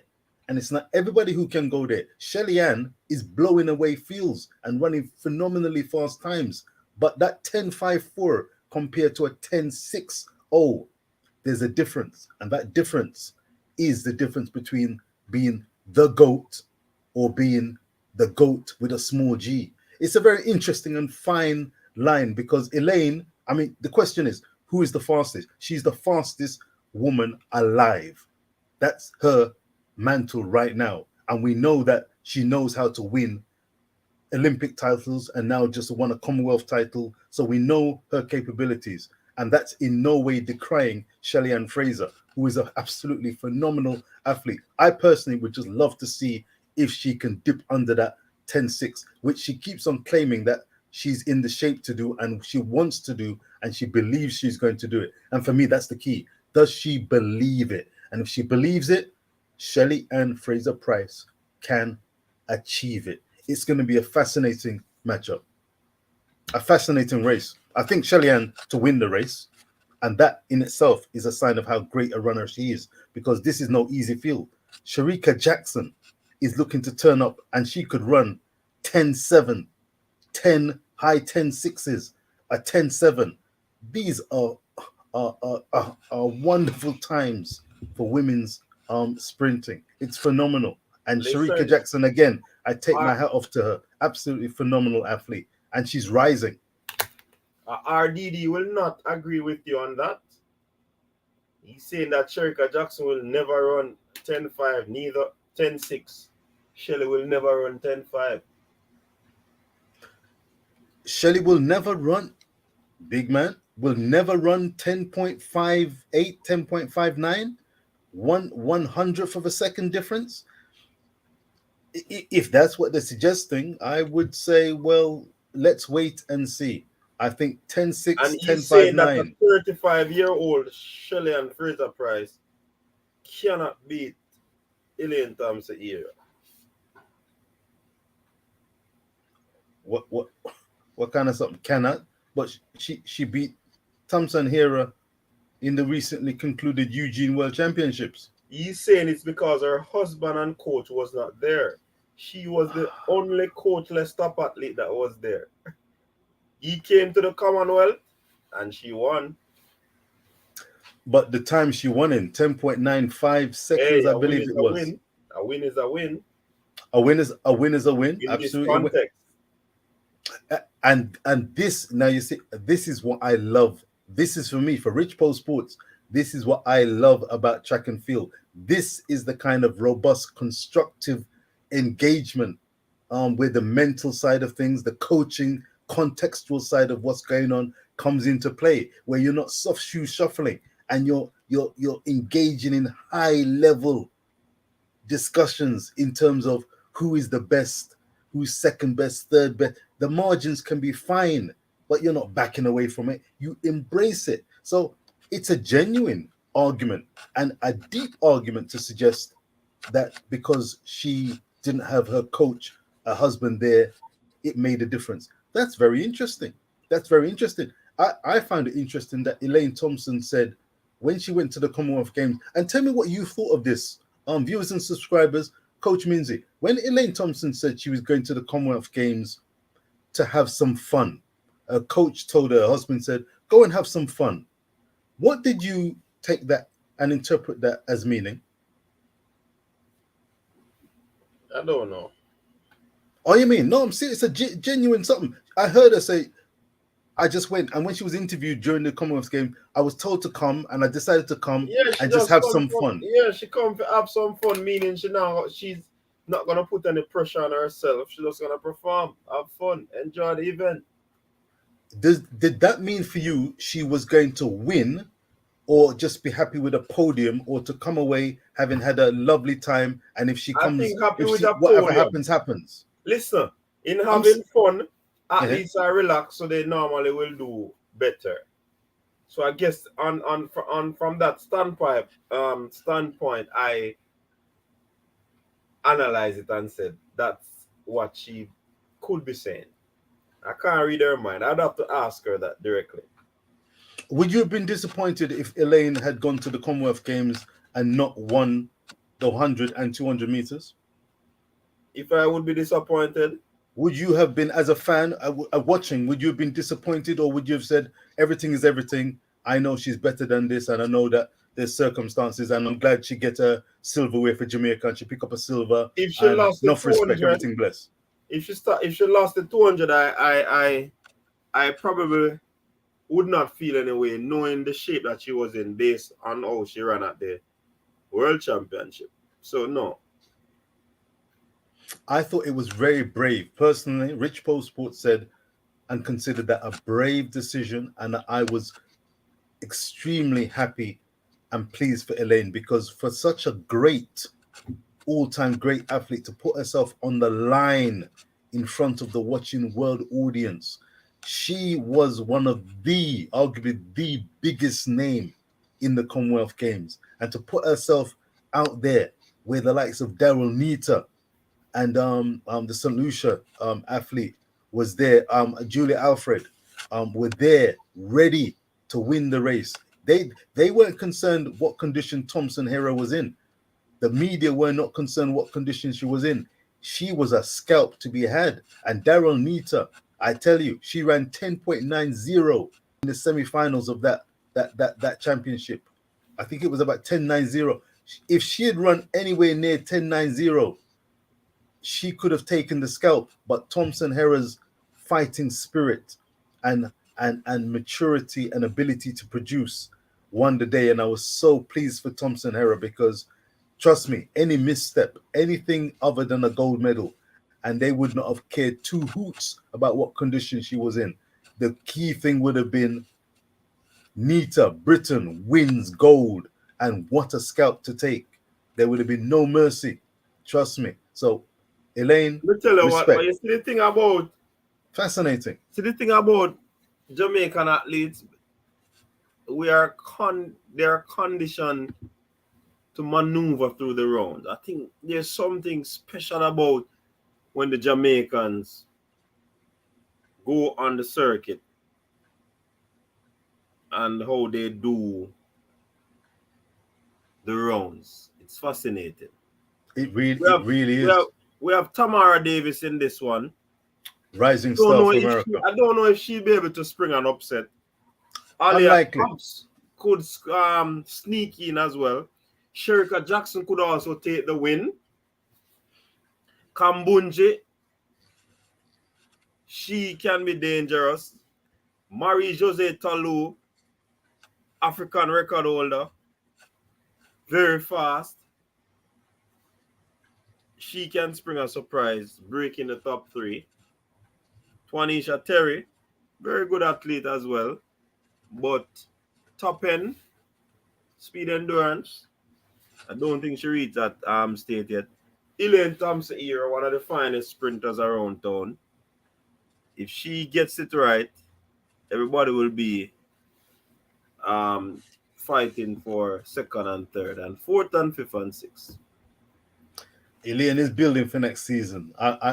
It's funny. She's almost got little pressure on her, so I'm looking forward to that race as well. But first and foremost, I'm looking to see if Shelly-Ann can break that 10-6 barrier for the win. If anyone beats her and crosses the line first, but look at that. And in fact, when you're looking at that, you could almost hear the calculations going on. Who do you really think is going to win the race? First, number one question, who's going to win? Well, if we know Shelly-Ann is capable and wants to run anywhere near 10.6, there is nobody in that field that can come close enough to that time to win. Sherika is next, and Elaine is not in that form at the moment. And if she suddenly finds that form, she's the only person who could actually try and contend for the victory. So anybody who stops a Jamaica 1, 2, 3, I'm going to be bigging them up if they can actually split up the Jamaicans. But what else have we got here? Oh, yes. 100 meters Another hurdles. tantalizing one on the women's side again. Hit the like button, people. My lord, if you've not done so. Nia Ali, world record holder, Toby Anderson, Brittany Anderson, silver medalist at the World Championship. Camacho Queen Jasmine, bronze medal at the World Championship. Kenja Harris, a former world record holder. Tia Jones. Wow. Ditaji Kambunji. Wow. Nadine Visser. This is a stellar lineup. Wow. Well, you've got Europe's another finest. world record be broken. No, sir. No. Hold on there, man. Let me rewind on that. Listen to me. Let me rewind this could on be that. a record-breaking race.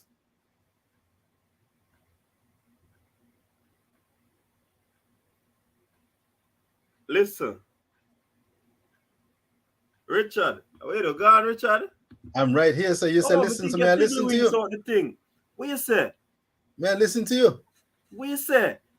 Record-breaking run in this one. Everybody's going to be after Toby, you know. Oh, you mean? But will that propel her to another world record? I love the cut of your jib. Hey, listen, this is why you should have been a NACAC, you know. Me say you have a silver tongue that say, you're not easy, you know. Me say you're not easy. I love that style. Respect every time. Oh my God, beautifully put. Look here. Hey, Toby was one of the revelations. One of the revelations. I don't know if she even surprised herself. That was phenomenal. She did Nigeria and Africa proud. 12.12. And Jamaica as well. And Jamaica. A Jamaican coach. Oh, yeah, sir. Yeah, man. Former hurdler, man. Oh, yes, that's right. Yes. I got that information during the championship. Listen, Amazon, the 100 meters hurdles, it's so competitive. I mean, Brittany Anderson, she is a phenomenal athlete. Jasmine Camacho, my lord. I mean, she was almost considered unbeatable. So for Toby to come on the scene, and she's been on the scene, but to come and usurp her in that fashion, I mean, it's just a bag of speed. Kendra Harrison, I mean, former world record holder. I mean, this is just speed. I think Tia Jones, the last three, the best of Europe, won't be able to mix it. Kambunji, terrific in Europe. Vissa, terrific in Europe. But this is going to be a hell up in Harlem fight between Amazon, Anderson, Quinn, and Harrison. Harrison, I think that they've got her number. I'm going Amazon, Quinn, and Anderson to battle it out for the victory here. And they are phenomenal. And really, there's a sense of camaraderie I sense in the women's hurdles. They seem to be appreciative and respectful of each other's talent and abilities. And if they're in a race where a record is broken, they're delighted to be part and parcel of it because they're striving and see the ability of these opponents to beat them, and to beat them in such a stellar time or stellar times and run such fast times. I think it gives them a lot of pleasure, and they know that it's pushing them to compete at a higher levels themselves. So it's a hot one. And it's one of the toughest events to actually get on the podium. Toby, 12.12. That's ridiculous. I mean, do you know we may actually one day, Coach, can you see a sub 12-second clocking in your lifetime? I would love to see it. It would be I would be honored to see that. And it might be on the cards. Never say never. But it's going to be very, very, very, very difficult. If we have good condition and as fast as these ladies are, and if they could get their execution to the T, then certainly we can have something of the sort. But for now, I am saying the world record is on life support. Remember, Lausanne is a very fast track. Many records have been broken there.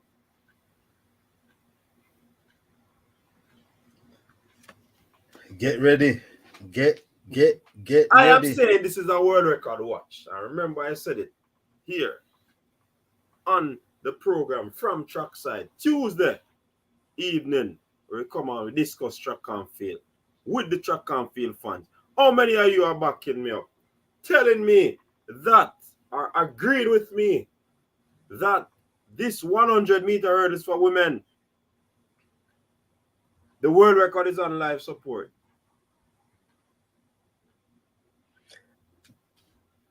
I'm going to go on record and say I'm going to I'm going to disagree. Comments, viewers, and subscribers, you may agree with Coach Minzy regarding the life support situation.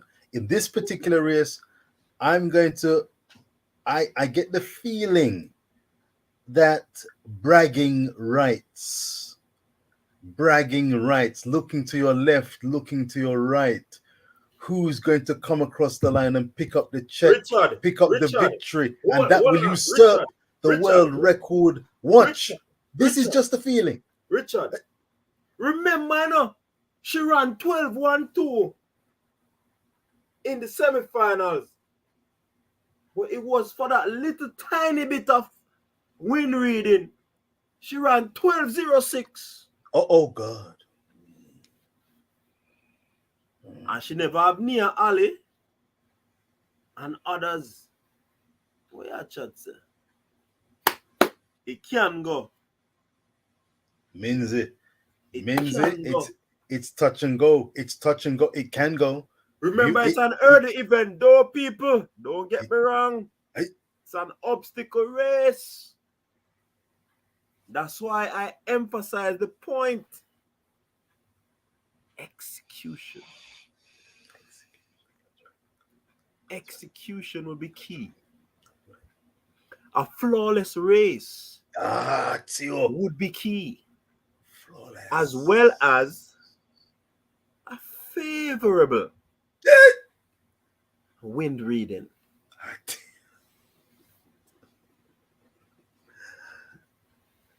Anthony Joshua could do with the likes of this brother in the corner, you know.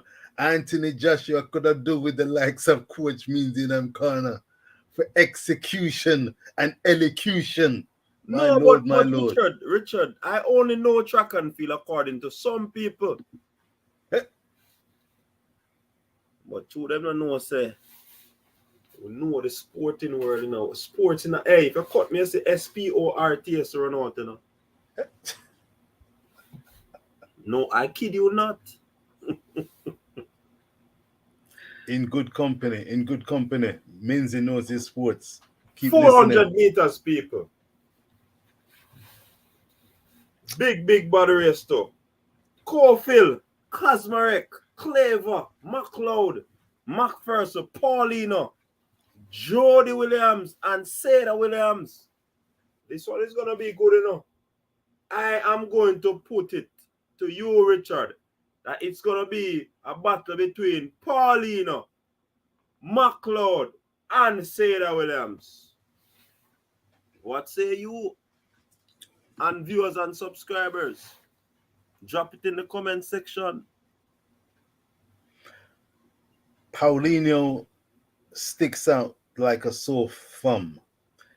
She is a rising talent. If she gets it right in this field, she takes it.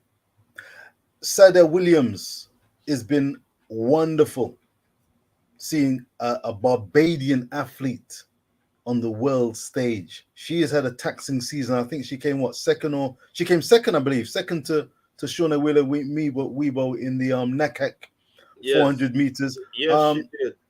Right. So she's had a long season. I don't know if she's got it in her to take this particular field. McPherson, I don't feel McPherson Stephanie is getting any better. She's such a slim yet powerful athlete, but she's finding it increasingly difficult to get across the line first, and she'll be up against it. Candice is yet to persuade me that she's got what it takes to get across the line first in a high-class event, though she has had, again, a good season, and she talks a very good race. I'm going Paulino for the win. Anyone who heads Paulino wins the race. Of course, Kazmarek, a fine Polish tradition, continuing there. Jody Williams, you can forget about Jody.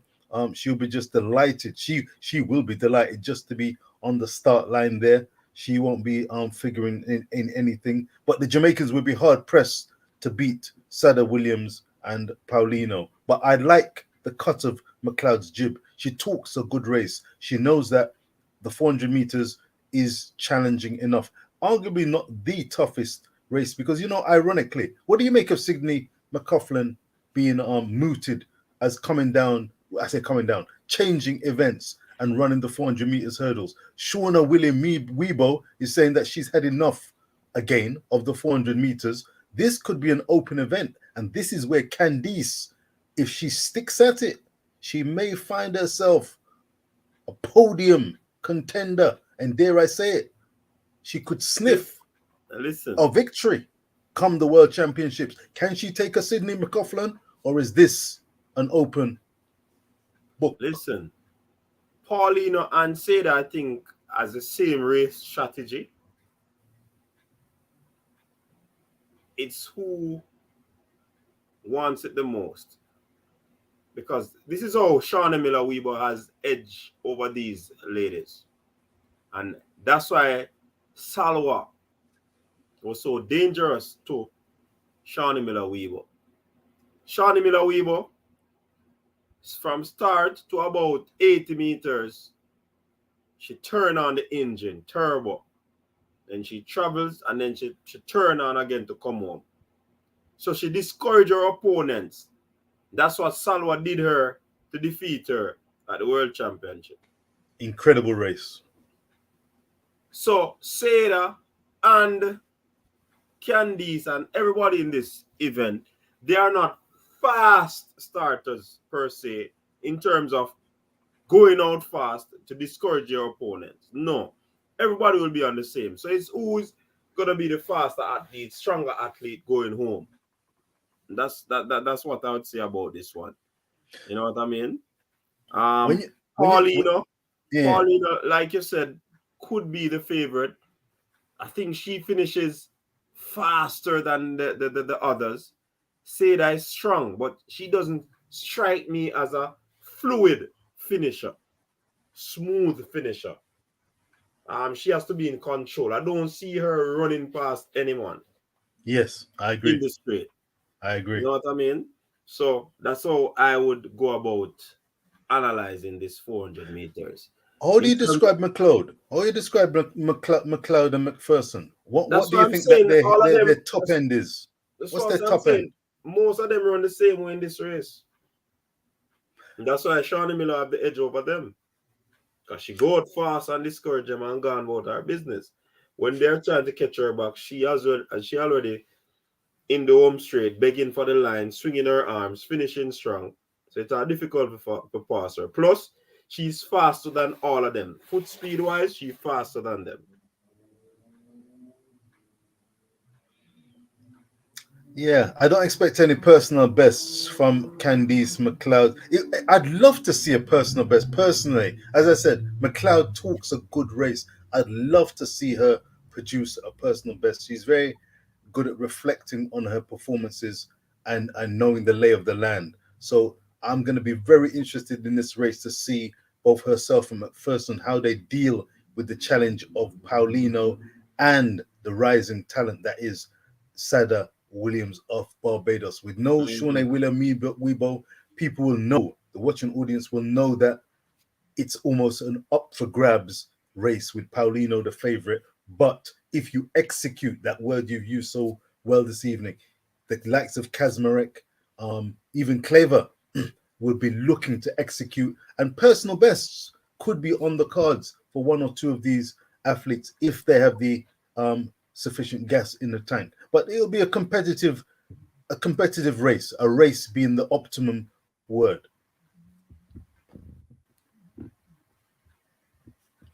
This is the one that you have been waiting for, Richard.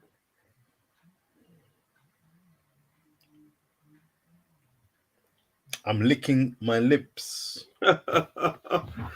Probably you should get a blistic.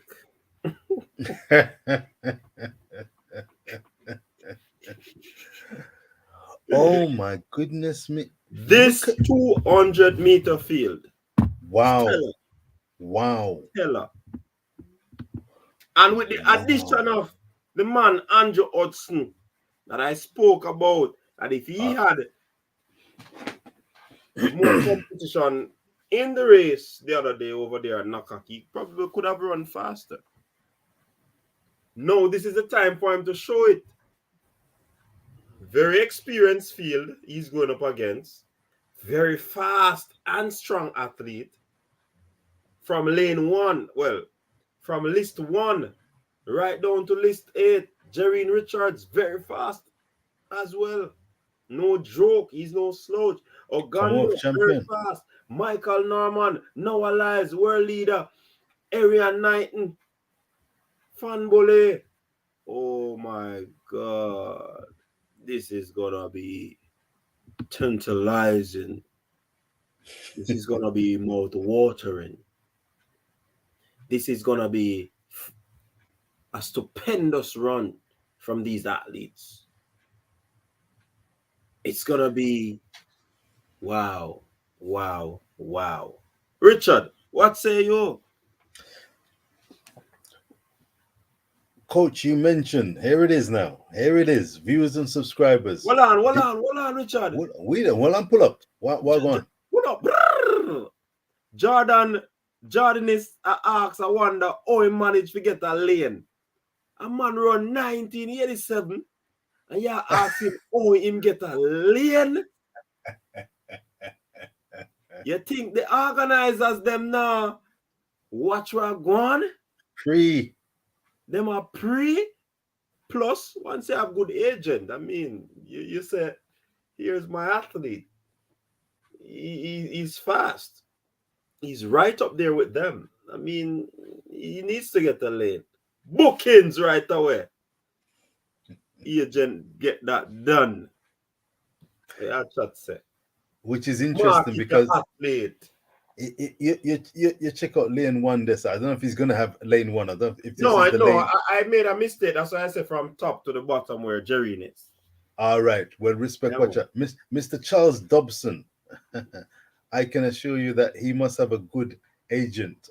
Because he if I'm not mistaken, I think he picked up he picked up something in the European Championship, but really and truly, if he did, I mean, I'm not even gonna go there. Here, I'm gonna go here though.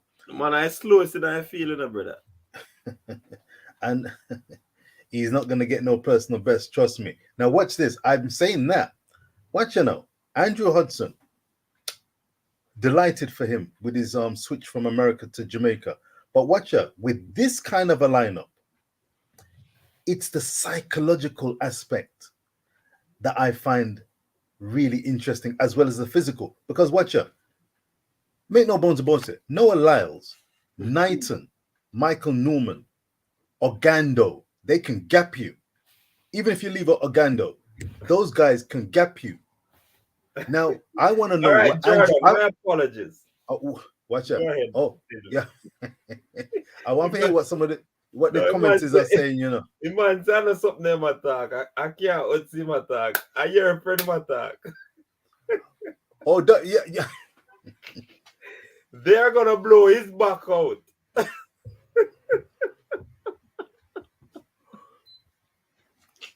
That is a blie. That's a blie. The mother of all blies. Big time blie he's got there. He will not be. Just watch the race and see if the camera picks up. If the camera can pick up where he finishes, it'll be interesting. If he's in the same shot as the winners, he'll have done well. Now listen, Andrew can beat somebody.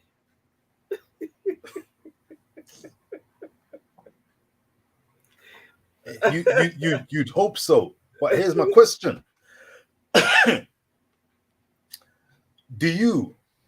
You've been calling the shots with Toby and look out for the potential world record. Do you envisage Andrew Hudson running 19 point, I'm going to be generous, 9-0 in this field when he sees a bagger man blazing past him, plus the likes of Joseph Van Boule lagging behind only to surge past him? Do you think he can hold his form and run a 19.90? Who, Hudson? Yes, sir. Said my talk. This is what I'll be looking out for. How he holds his form in the light of this bag of speed to the left and the right of him. Richard, you asked the question so perfectly. Me not a choice. You remember what you're saying? If he can keep informed with all this starter speed around him. So you asked the question perfectly. That's what he has to go out there and do. That is called execution. So that part of my daily routine whenever we in training. Yeah, whether we're doing football, whether we're doing track and field. And if you talk about badminton, and if you talk about cricket, and if you talk about netball, multi-talented. Anyways, as I was saying,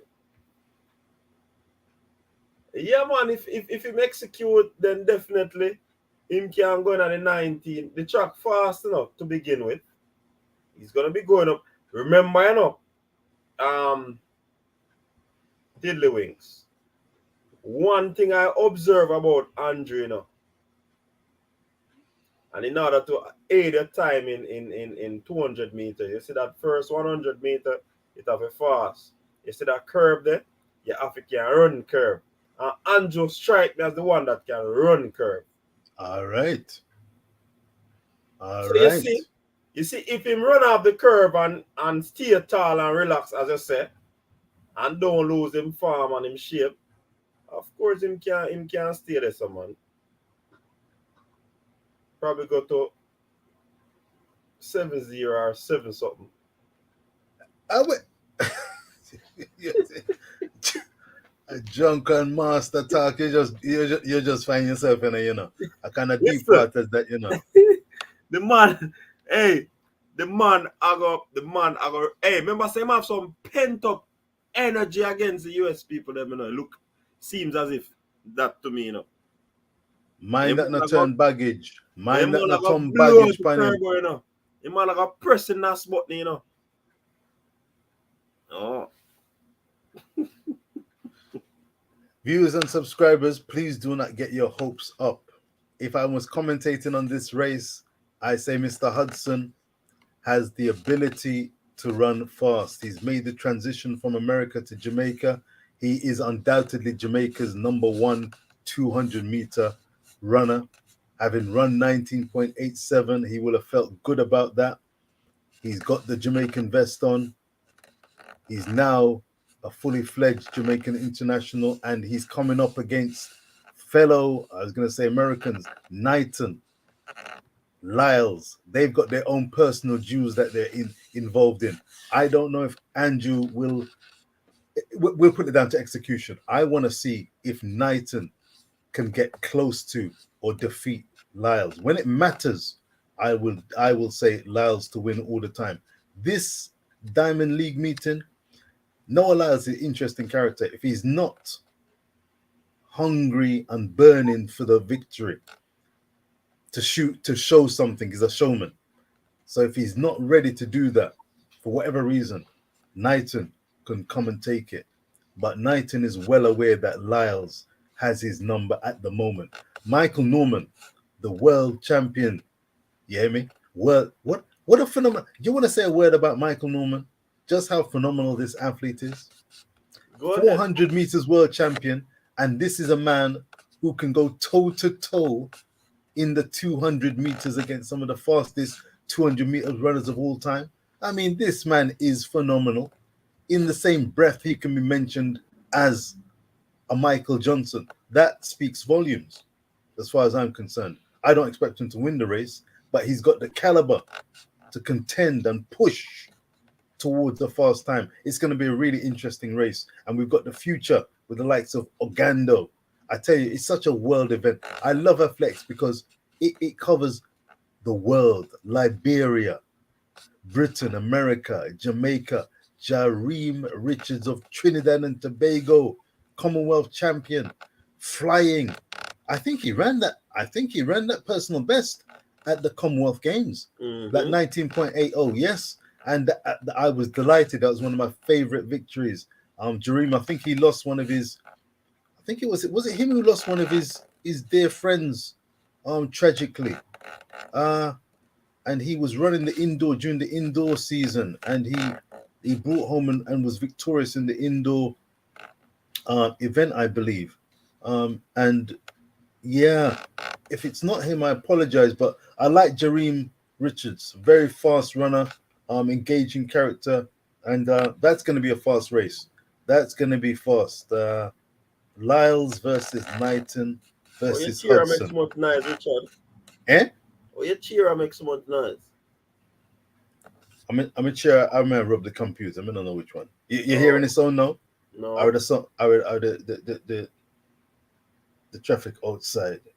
Who's gonna take the win and who's coming second? And where will? Hey, you've not mentioned this. Where is Andrew Hudson likely to finish in this race? Such a high caliber race. Where do you envisage? What? 1, Teresa 2, 3, Campbell's a 4? second, but I'm putting it at 4. You see that, people? 4.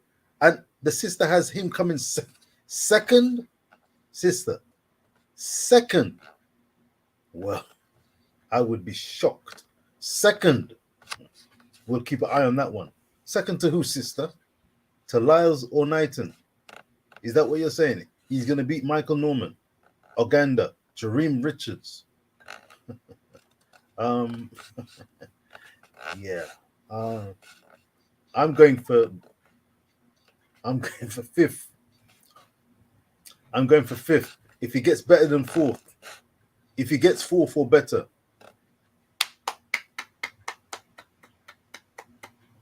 I've yet to see his 200-meter run in NACAC, but Noah Lyles and Knighton and Norman, they're a different breed of athlete. They're not ramping. So second. the man says second my foot. I give him 4th still. That would be exceeding expectations. That would be, from a fan's point of view, from Rich Poe's point of view. The reason, boss, I would say I am putting too much expectation on Andrew Hudson to finish second in a race of this quality. But if he does that and he executes and produces, good on him, because you've got to be in it to win it. So go on, Andrew. Go and show us what you've got. Go for it. Go for it. Believe and go for it. What else are going? Is that going to be the highlight of the evening? I wonder if that's going to be one of the last events. It's good enough to be the last event, track wise. Yeah, man, it's the last track event. There's going to be a 4x100 meter after. I said that we could have put together a 4x1 team and try and get a world record here. Nothing to lose, no medal, and just try for it. But it not happen. You know, understand? So basically, we have come to the end of this program right now, Richard. Yeah, man, a long time we are talking, man. Over 2 hours. Oh, yeah, sir. Respect. Yeah, man. And we thank everybody for tuning in. Respect our manners. Appreciate it. Richard, final thoughts. It's been a seismic season, a busy season for a lot of these athletes. We've had the World Championships, we've had the European Championships, we've had NACAC. It's been a busy one, but back to the Diamond Leagues where reputations and egos are still at stake, personal bests are at stake, and world records possibly could be at risk and on life support, as Coach Minzy had said. It's going to be a mouth-watering one. I'm looking at particularly for the likes of Shelly-Ann Fraser taking on a stellar field in the women's 100 meters. I'm looking forward to this 200 meters race.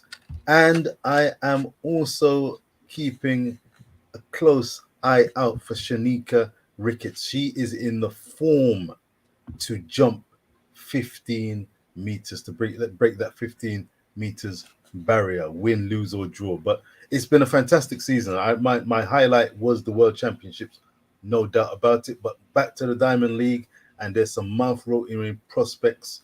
Yeah, can't wait for that Friday evening. It's going to be one to not miss out on. And all the best to the Jamaican athletes, particularly. They've still got things to aim for, personal bests, and flying the flag, because we know Jamaica are a powerhouse. And we're getting the names right. Coach Minzy, full respect. You bleed sports. You bleed sports. And for anyone who thinks that you are not a doyen when it comes to matter of sports, I would like to beg people to reconsider. Coach's desk is not called Coach's desk for a reason. Respect. Rich Post Sports says so. Yeah, man. Big up on yourself. And people, please go and support Rich Post Sports. Yeah, man. Richard go out him tiddling things over Richport Sports now. So you can go check him out, football lovers. I think him talk everything too.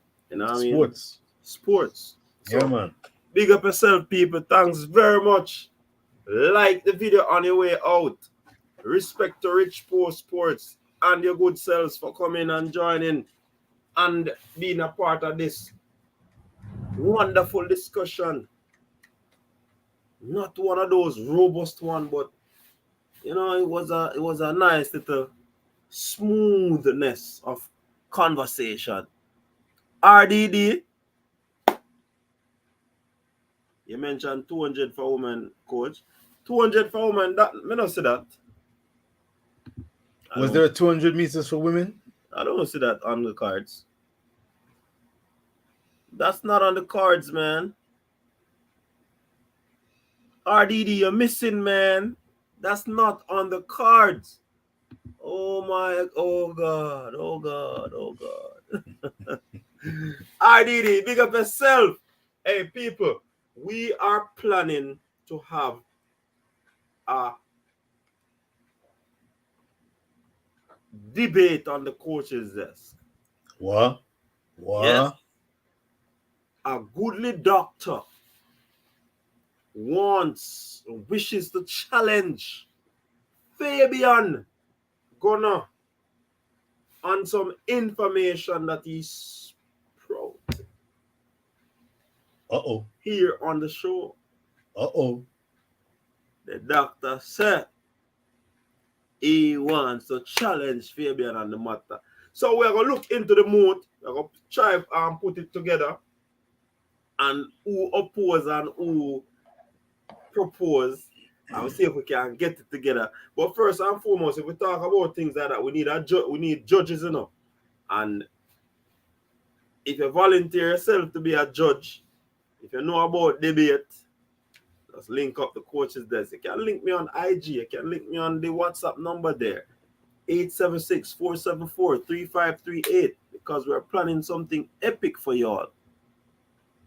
You know what I mean? Big debate. Hey, we're not going to love that debate. We don't know Fabian stay now. We don't know the good doctor stay. But we will see. Richard, they are going to have to speak.